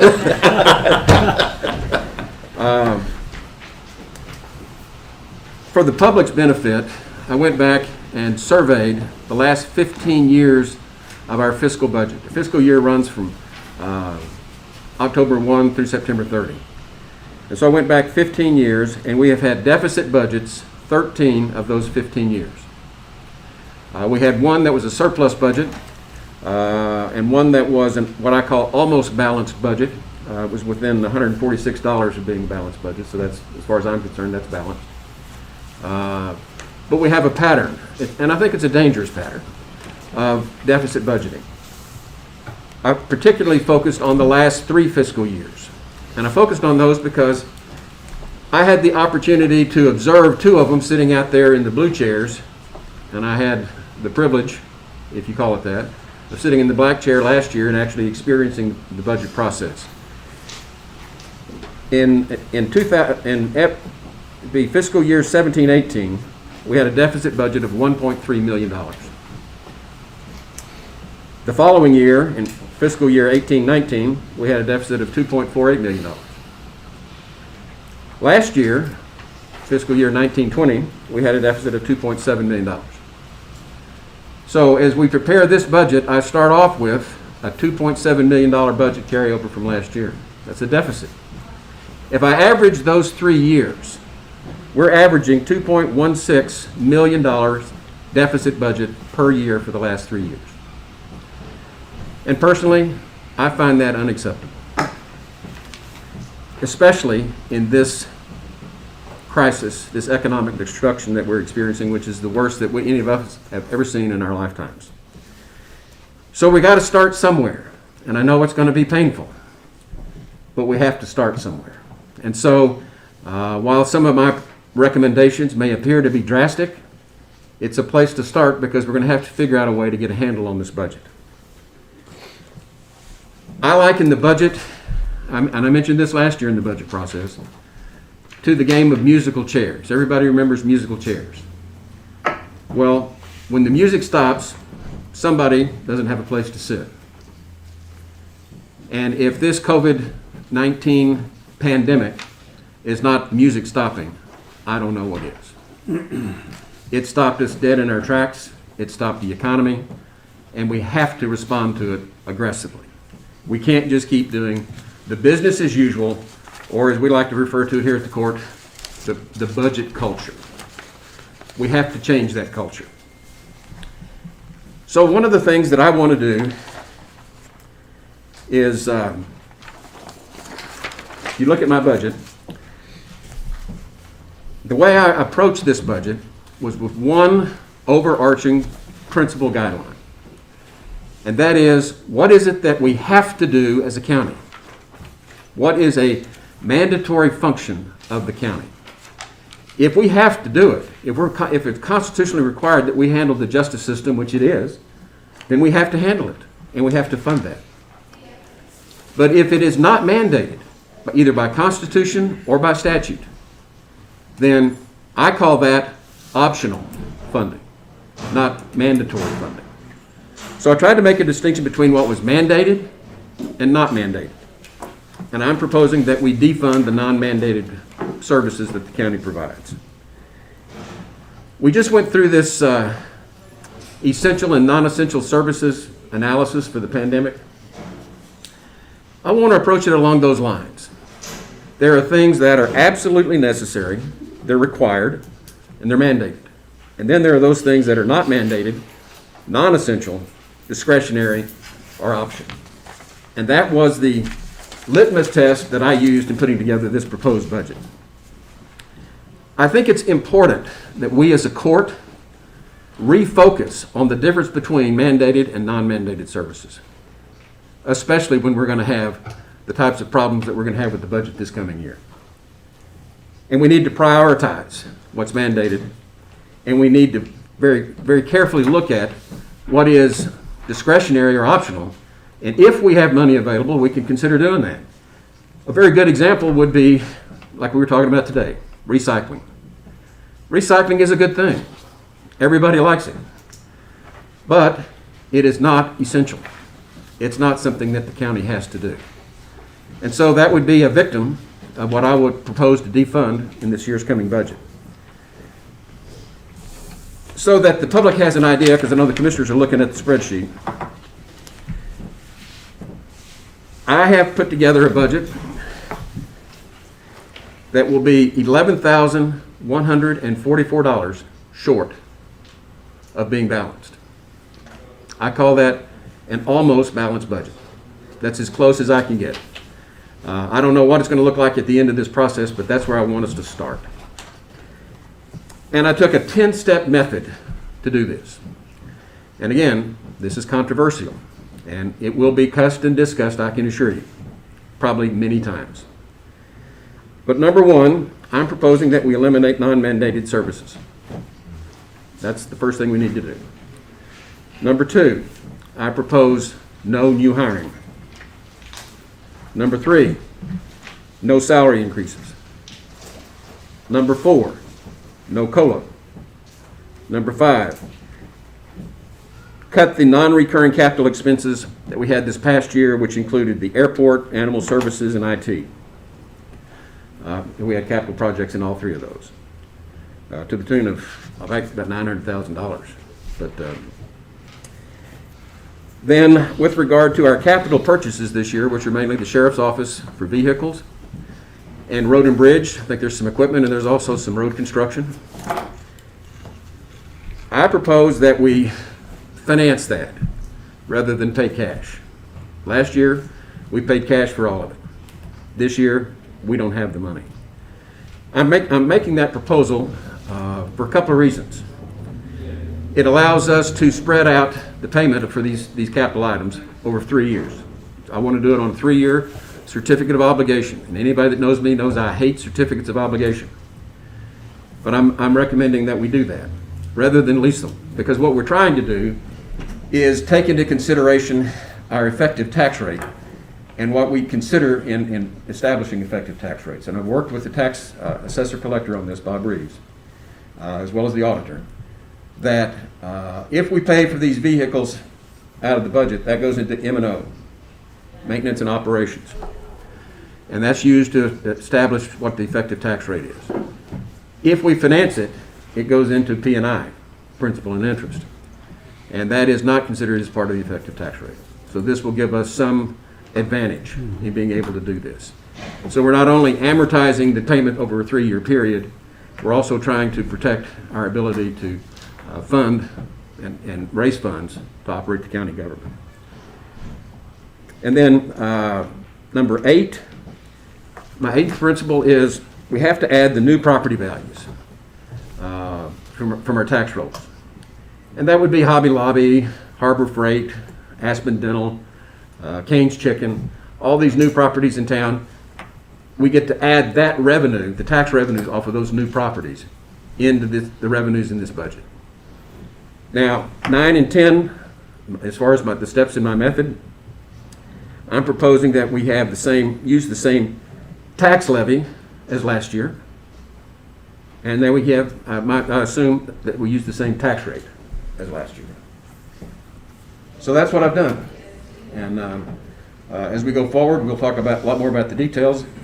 But that budget, following those 10 principles, results in going from $2.7 million deficit last year to an $11,000 deficit this year. It's a huge step. It's a big task. I don't know if we can bite all of it off, but I want to try. And so that's what I'm going to be advocating as we go forward. And I think today is the day that the departments and the officials can access your budget information. You'll see it in there. For the departments and the officials, I've tried to keep your budgets pretty much what they were last year. So you're not going to see a big change. But what we're doing is we're starting to analyze, is this necessary or is it optional? And that's the discussion that I want to lead going forward. I think we start on June 22nd with our first workshop. I think mid-June we get the reports back from the elected officials and department heads. And then we have our first workshop, I think, on the 22nd, another one on June 24. And then, is it June 29, the next one? Something like that. We've got 3 workshops at the end of the month.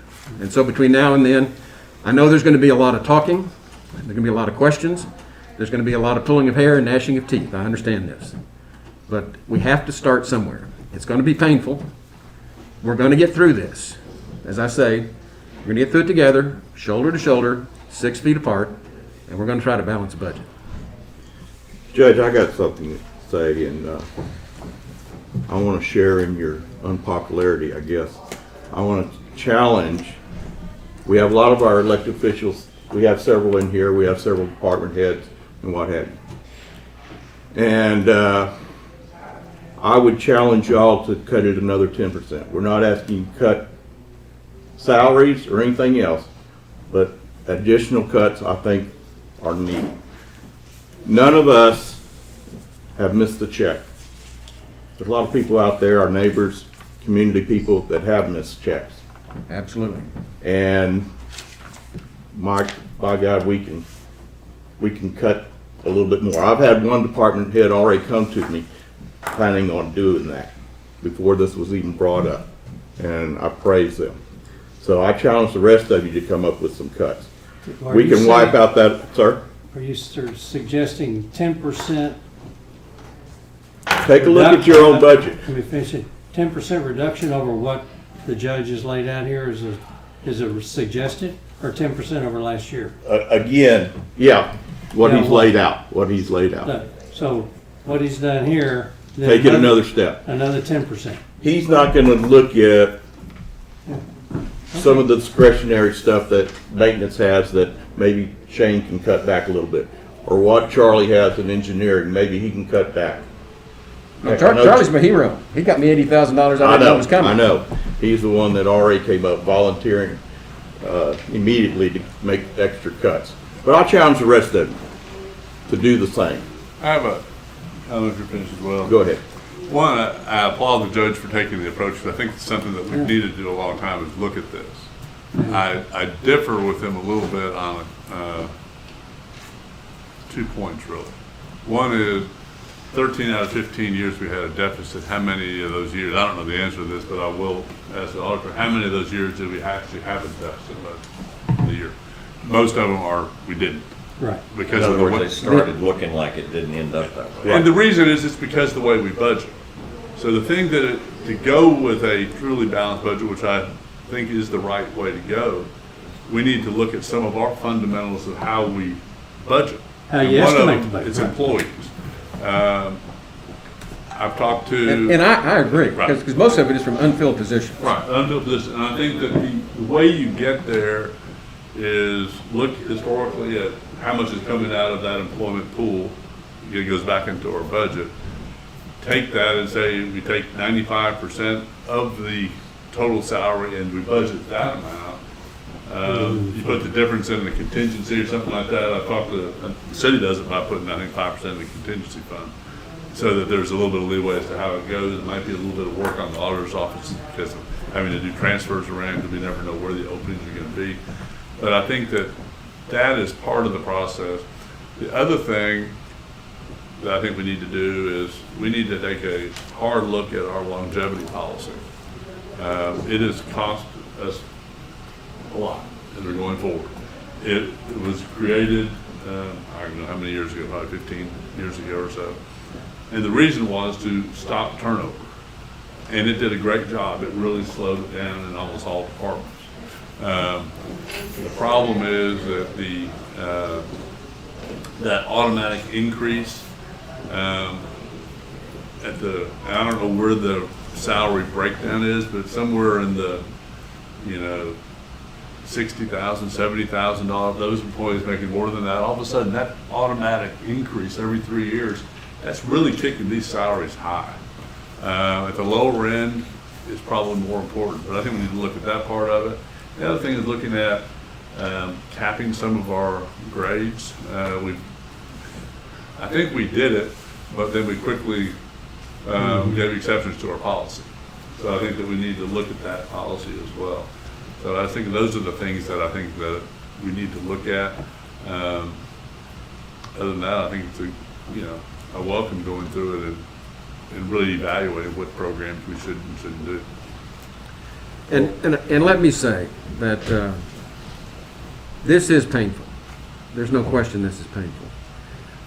And I get to say this as the only veteran on the court. One of the things I learned in the Army is somebody's got to make the tough decisions. And that falls to us. We are the command staff for this unit. And we're going to have to make some tough decisions. And I'm willing to fade the heat to do it. And I ask for your cooperation, looking at my fellow members of the court. Let's do the best we can. It's going to be painful, but let's start the process. And I want to thank the auditor's office. For those of you that don't know, I had to explain to my wife why I have a brown bag lunch every Tuesday with the auditor's office. Been doing this since March. We've been working tirelessly on this thing. They have put in untold man hours helping me with this. And I know that they're committed to trying to help us get there in this process. So I thank you for what you've done to help me. Judge, go back to your strategy, okay? We maybe ask the auditor's office. It'd be nice to see what you said of mandatory things versus, good things to do, but by each department, so you don't have to roll down through a lot of detail for instance, road and bridge or whatever. Here's what's mandatory. Here's what it was. Here was the budget last year. Here's what the current budget proposed by yourself, and I agree with your strategy and policy. Here's what it is this year. So you can see what the reduction is, and you can see what functions have been eliminated, if any. Well, I think we're going to have a very robust discussion, and they can do that, because they helped me do that.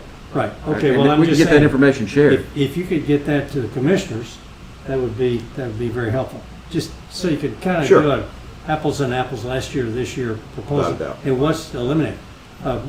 Question, when you created this, we looked at mandatory things, okay? Animal control, rabies control is mandatory, but adoption and all is not mandatory. So so did you eliminate that? We've got a process working right now with the Kerrville Pets Alive where they're. That's what I did. And there's the, Let me ask that's my what question. we asked for and that's what we got. So let me say this. We asked for it, we got it, and that can be outsourced. No, I understand. I'm just saying, in this budget, in the bottom line here, was that taken out? No. Okay. That's a question. That's a question. So that was not taken out. So that was that's not a mandatory function, but you left that one in. Okay. Veteran service is not mandatory. Huh? I took out. Okay. That's not mandatory, so we take the veterans things out, but you left animal adoption in. I left animal control the way it is right now. Okay. I did not try to change it. Yeah, okay, so it I was took up you. out the VSO. Okay. I took out the volunteer fire departments. And I took out the charitable giving we give Okay, to the so nonprofit. you left some and took some others out. Now, do I think some of this stuff may come back into the budget? Yes, I understand that. Yeah. We're going to have a discussion about that. But when it comes out, we're going to have to cut other places. And so when Don's talking about the 10%, Right. I see this as a cut and paste going forward. Sure. But with the goal is let's get an almost balanced budget. Well, what you've done is everybody has to make the case, make their case. Absolutely. And I think that's really healthy. Anybody that wants to stay in the budget makes their best case for it, and then we see if we can afford it. If we can, it's necessary. Volunteer fire departments, for example, is exactly what I wanted to ask you about, because that's critical, and they already raise a lot of funds, and it would put them behind the eight ball by about $25,000 a Well, year. let me address both the VSO and the volunteer fire departments because they're important. And remember, as a veteran, veteran services is very near and dear to my heart. But one of the issues with the veteran services is they're primarily working for the federal benefits. This is really a federal government responsibility, in my opinion, that they have shirked and the counties have picked up to help veterans, our deserving veterans that we want to try to help. But it's something that we do when we have the money. If we don't have the money, then maybe we ought to revisit, should we do that? They have a very active veteran support group, very active. Perfect for a 501c3, just like we did with Pets Alive on animal control. And I would like to work with them to try to provide those services that way. This is something we want to try to promote. It's just a question, can we afford it this year? And volunteer fire departments, just so that people understand. We give money to the volunteer fire departments because they do something that's really important for people of this county. And we're supportive of it, and we've tried to be supportive of it. I will tell you that over the last year, I have learned that they are very proud of their autonomy and independence. They like our money, but that's about it, if you want to know the truth. But the truth of the matter is that we have vehicles there are political subdivisions of this state that can provide for those volunteer fire departments. And we have 2 of them that are already active. Ingram has Emergency Service District 1, Mountain Home has ESD 2. And what these ESDs are is they're political subdivisions of the state. They have taxing authority. They tax hardly anything, but they only tax the people in the service area that they service, the district. And I would encourage all the volunteer fire departments, let's help them get their ESDs. If we've got 11 volunteer fire departments, we ought to have 11 ESDs. So whether we're working with nonprofits, 501c3s, or whether we're working with an ESD for volunteer fire departments to try to meet these needs, let's do what we can. We want to promote these good works. We have to decide whether or not we can afford to fund them in our budget. Is providing emergency medical service a mandated requirement? I don't think so. I don't think it is. I don't think it is. We pay the city 1.2 million a year for that. That's a service I would argue don't ever eliminate that. But if it's not mandatory, what you said is, let's eliminate it. Well, we probably ought to get an opinion from our attorney on that. But that certainly is something that we have to debate. We have to discuss what it is that we can fund if it's not mandated. Okay. Well, That's what I think it's how much you fund. That's a good start. Start with what's mandated and then what services we want to provide beyond that. I would notice on your draft budget here, or recommended budget, you have 30% in reserve at the end. That's not lost on me. That's a lot of reserve. But anyway, we'll discuss we have a lot of uncertainty right there. But that's a more than's required. That's what you're saying. Well, it's not required. Nothing's Guideline, required. 25%. Right. 25% is the guideline. Guideline. And for the public, when we talk about the fund balance, that is what you would call our bank account, our savings account. That's the monies that we have. And the state likes to have us have at least 3 months' worth of operating expenses in reserve, if needed. And as we go through this COVID crisis and the economic destruction that we've experienced, I don't know how far we're going to have to tap into those savings. What does all this do for contingency funding? What do you mean? That's a wide open question, but there's a lot, we may have a lot of surprises this year. We don't know. That's what that reserve fund balance is for. Well, That's why you're putting the Yes. extra. Okay. I don't Make that clear. We don't know what's going to happen. there's restrictions on the reserve too, right, James? Right. So you can't use it for just everything. Right. You can't use it for contingency per se. Well, but we have a contingency fund. Yeah, that's different than That's what I'm reserve. saying. What does this do to contingency? How does that? We tried to leave as much as we could the same way it was last year. If that answers your question. Contingency account and non-departmental fund, that was the same amount as budgeted. Same amount as last year. Okay. Sheriff? And how, wait. And how much of that did we use today for this year? Contingency. Only a few thousand. So then that could be changed, perhaps. And not have the 30%. We tend to use that towards the end of the year when. I know. We're not done yet, but a few $1,000s out of it isn't that much. I think I would recommend, Judge and Auditor, when we're doing our first couple of workshops, that we focus on things like our longevity policy, our policy on how we account for the payroll function. There's a different way to do it. Our policy with road and bridge relating to what this court wants to go on a road maintenance program. How, basically right now we're at trying to get every road redone every 7 years, 7 to 10 years, something like that. Some of those big policies, I think we need to address early on. Frequently we have a tendency to do those late. And I think because those 3 items almost determine the budget. Well, not too much the road fund one, but, Big ticket items. Big ticket items. Sheriff? The only thing I didn't know, you said no new hires, but your budget does not propose not being able to fulfill or fill already open positions. Didn't touch that at all. Okay, and the only other thing with longevity, and in a lot of ways I agree with you, Jonathan, especially when you get higher up on that salary chain. But when you look at that, we're gonna have to look at starting salaries if you change that. Because what I've seen in the last, it's all actually almost been 20 years that I've seen that we created. That's what, that longevity is what really keeps our employees. Because our starting salaries are lower than a whole lot of agencies. But it's that longevity that gets you caught up in where employees make more, by the end of the 20 years. Okay, it makes it worth it. So if you change that longevity, you've got to raise that starting, or we're gonna lose employees right and left.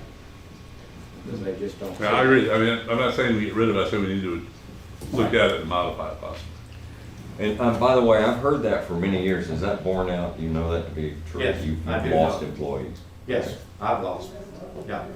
based on that, what you just described. Based on that, and I've kept them once we really explained it and said, oh, this is where you would be, and then other ones, a lot of the younger ones think of today.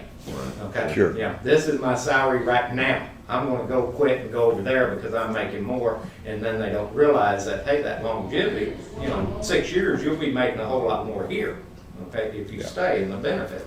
And that's where it's hard to weigh out, but yes, it will affect us drastically. Especially with me, with one of our biggest competitors, to be honest, is Kendall County. Because Kendall County's got the funds, always has, and their starting salary is a whole lot higher than ours. And that's where I'll lose them in a heartbeat. And we get revenue from them too for keeping their prisoners, so don't forget that. But I lost an employee to them just a couple weeks ago. I have a question in the auditor's office. On average, the employee loss, not replacing their employees, what does that bring to the county or save the county?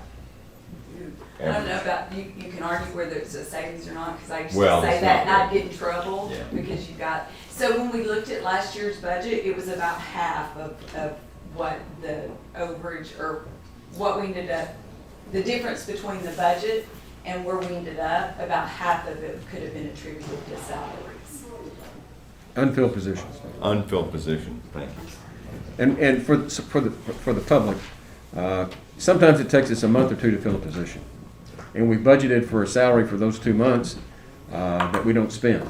And so that's what we're talking about here. And it's difficult for us to predict and project what's really going to be. And it runs across all departments. Yes. And I can tell you for sheriff's office, even once we get an application turned in, it could still be 2 months before you actually have hired that person. So it's not just how long the opening was before, it's how long does it take to get through the hiring process with all the interviews, physical backgrounds, everything, especially in law enforcement. But 100% of that salary is in the budget, folks. That's what you need to understand. And some of that, just to 2 points. The first one is sometimes you've got to look at what their accrued vacation is also that has to be paid out. Right. Because if someone has a whole lot of that, you're still using those same funds. The second point is we still are hoping to get the salary study in. So that's going to hopefully take care of some of the longevity issues that we're talking about. We're hoping that that study is going to help us with starting salaries with the longevity pay, all of that. But the other thing was the policy change this county did last year. That has affected my department drastically, where we quit building up comp time, so to speak, and you started paying it out as the overtime. You have to understand, part of what came out of that overtime, or into that comp time, was our holidays. Okay? And this county gives anywhere from 11 to 13 holidays, where all before 116 employees, a guy is going as comp. Or, well, it's not 116 because the clerical only work Monday through Friday. But everybody else that's working shift, it was comp. Now it's being paid. Okay? So my overtime, and I don't know what it actually is, they've been paying it out of the unfilled positions. Okay? But in reality, where I had budgeted like 40 or 50,000 for overtime, we're at 110, 120,000 because of what we spent. So you have to really look at where that is, because that one policy change up my overtime budget by well over $100,000 that was not budgeted. And that goes to the point, at times are you better off, are you helping by not hiring more people? Because if you gotta get the work done, and you gotta start paying comp time, That's right. you're paying time and a half or more, so all of a sudden you're paying more out by not hiring somebody. So you gotta really look at it, especially in law enforcement, it's one Yeah. of those that, Not every department, but it's a complicated exercise, but it's good to go through it. Where your salary's normally $20 an hour, you're paying overtime, you're looking at, $35 or $40 an hour. Right. It gets up to. So is that something the auditor's office can look at and compare those? Sure. With help from HR. Okay. That would be really good. Well, it's going to be a daunting task, but I'm excited about getting it started. So we'll look forward to the progress we make in the budget. We need to complete the approval and the information docket before we go into executive session. Judge, do you mind calling the item that I had in 4.1 because it's not really appropriate for executive session Oh, sure. any longer? We'll go ahead and call item 4.1A, which is an update regarding pending litigation. Is that what you're talking about? Yes, sir. Okay. This was just, I was going to update the court that something that Commissioner Moser talked about at the beginning of the meeting, that tax assessor Bob Reeves has been sued in the 216th Judicial District by the Precinct 2 Prosperity Group, where they're asking a judge to have him accept electronic signatures for a local option liquor election. I just want to let the court know that that's happening. My office will represent Bob as the elections administrator. TAC has been forwarded the petition because they have, there will be lots of lawsuits for counties related to COVID-19 issues and probably particularly election issues. And they're having conversations about it because it wouldn't be in the policy now, but they're talking about including particular types of things for counties who do get, and elected officials who do get sued because of COVID-19 related issues. And I think it's good that the public understand that this is a declaratory judgment action. This is not, there's no personal complaint about Mr. Reeves. This is a legal technicality that he is the person in charge of the voting. And as such, he is the proper person to bring to court to see if the court can grant these digital signature waivers. And the request is to change the election law. And I just want the public to know, nobody's mad at the tax assessor collector. Now, that won't be decided here, changing the election law, will it? That's not what they're changing the election asking law. the judge to do. But yeah. that will It go is. to a higher court, though. Let me explain what this is. This is a declaratory judgment, and that means to declare the rights and obligations of the parties. The law presently requires that there has to be in-person witnessing and signing for this petition. Because of the crisis, this lawsuit is requesting that that personal part of that, the actual hand signature in front of somebody, be waived, and that they be allowed to sign using a digital signature and with the verification process. That lawsuit is pending in the 198th, I believe. No, sir. It's in the 216. In the 216. So it'll be decided here. And that's Judge Patillo. That'd be one of the first things he gets to decide. But just to answer your question, it's also requested at the higher level, Andy Murr to the governor to waive the law, his executive order saying electronic signatures are accepted. So there's a two-prong approach. One's at the lower level, 216th, the other was at the governor level. This lawsuit's just for Precinct 2. Right. Anything in Austin is for the state. Judge, but if, regardless of how the 216th rules, it could be appealed, correct? Yes, it could. Uh-huh. So it could go to someplace else. Right. So it could go to Supreme Court. Well, but there's been no indication that there's that kind of opposition to this, so we'll see. I mean, maybe you'll finally get that petition. It's a good possibility. Yeah. Okay, let's go back to the approval docket. I don't like that. That just leads to other things. Item 2.1, pay the bills. Ms. Shelton. Invoices for this week, Kerr County, $325,261.86. The airport, $540.93. Adult probation, $2,776.57. Juvenile probation, $16,948. District clerk fees, $1,000. 216th DA forfeiture funds, $7,709. And county clerk fees, $157.38. Move we pay the bills as submitted by the county auditor. Second. Motion's been made by Commissioner Moser and seconded by Commissioner Letts to pay the bills as presented. Any discussion? Those in favor, raise your hand. Unanimous, 5-0. Budget amendments. There are not any. Late bills. There are not any. And no auditor reports, right? Correct. Okay, thank you. 2.5, monthly reports. All right. For March 2020, standard monthly report from Constable Precinct 3, Ken Wilkie. Human Resources, Indigent Services, Director Jennifer Doss. For April 2020, payroll approval, month ending April 2020. County Treasurer Tracy Saldan.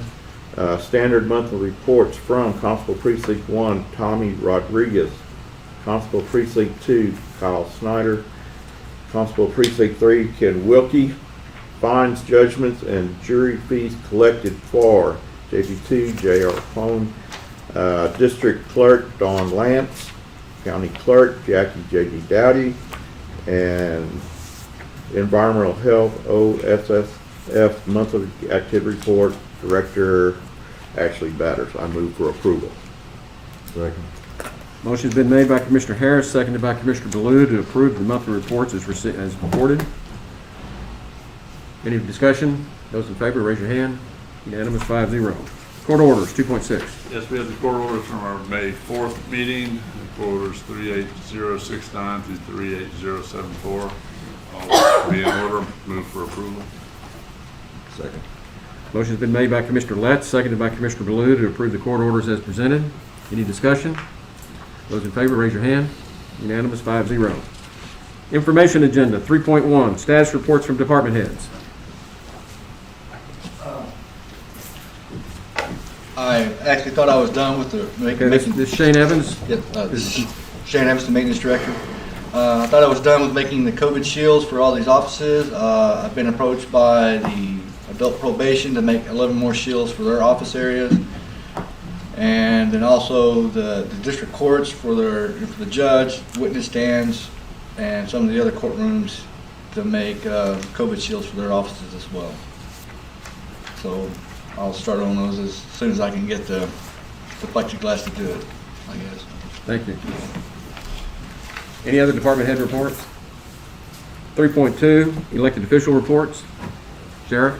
Just so you know real quick, jail population currently, we still have 147 people. And it has dropped off drastically once the courts open up. I'm sure that you will see our population skyrocket because of a lot of cases that are just being filed at large right now and things like that, especially some of your drug cases and that. We are still housing 30 out-of-county inmates. We haven't been taking any in since all this started, but we also didn't intentionally send any back. We left, they could keep what they had. I have been advised that Ector County, who is one of the big ones, has been able to open up their facility that they were remodeling, so their count's probably going to drop off and we won't be housing inmates for them. We do have another county, I think Lubbock has asked if they could house here once it all starts. But we also have inmates scattered all over the state that we still need to bring back here in trying to keep it out of our facility. And with the governor's executive orders, he waived it. Normally you have 10 days to get them once they're ready. He waived that. We haven't been able to, and I know we have one right now that's in another county that cell population that he's in does have it. It's being tested for it, so I'm glad we're not bringing in. The county attorney and district attorneys are all very helping us a lot in either changing some of these issues so we don't have to bring them back. But there are a number of arrests still happening every day. It's not, the jail's not shut down. Officers are still making stops, and unfortunately, when we do, things happen there too. And we've had to have just, I think, 4 officers tested in the last week just because of stops they made and that. And, one of the going things right now, every time you stop somebody, is they're going to holler that they are, active COVID so that they can keep from either paying tickets or going to jail or whatever. And it's just not working, but it's one of the repercussions we're having to deal with through all So this. people are using it as a literal get out of jail free Unfortunately, card? they're using it as an excuse, which is, to me, one of the sorriest things they can do, because you're jeopardizing officers that are putting their lives on the line already, and then you're threatening them with something like that, which, I wish we had a separate jail we could stick every one of those kind of people in. But it's a shame. But other than that, it's still staying busy, in a lot of ways more busy. Domestic violence calls go up, everything else go up. Are there additional charges you file on somebody for lying to a law officer? If I filed every time somebody lied to me, Yeah, but Heather could in that never particular- prosecute. If word got out that adds a charge to your offense, it might help a little Yeah. bit.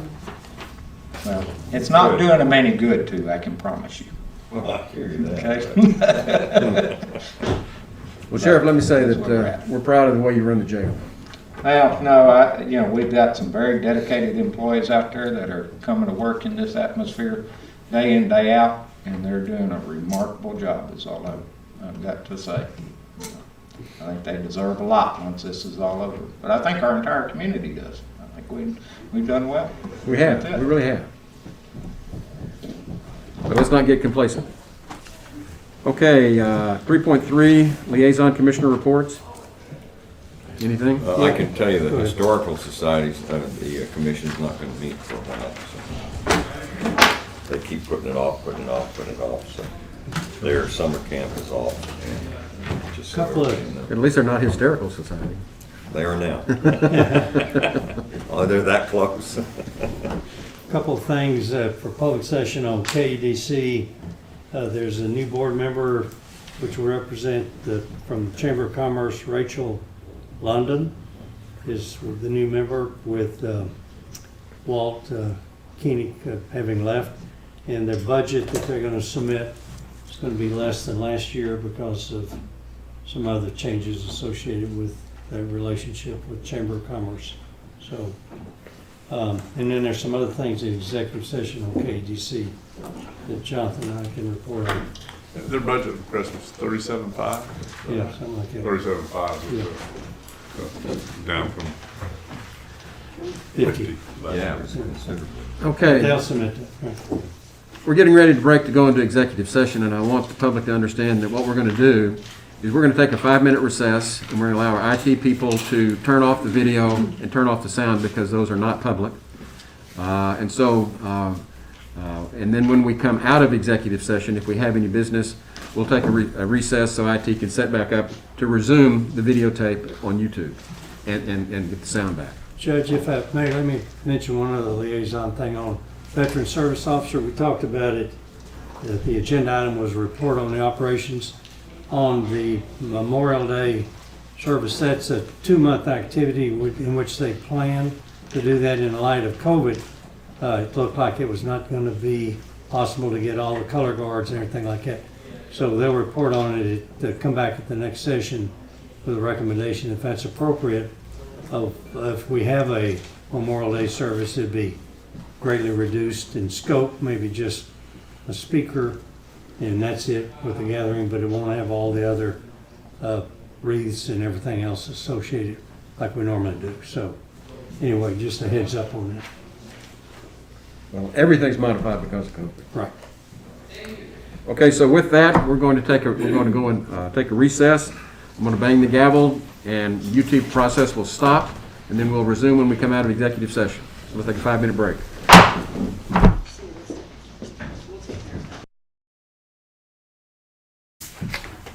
Okay, it is 12:21, May the 11th, 2020, and the court's coming out of executive session, back into open session. And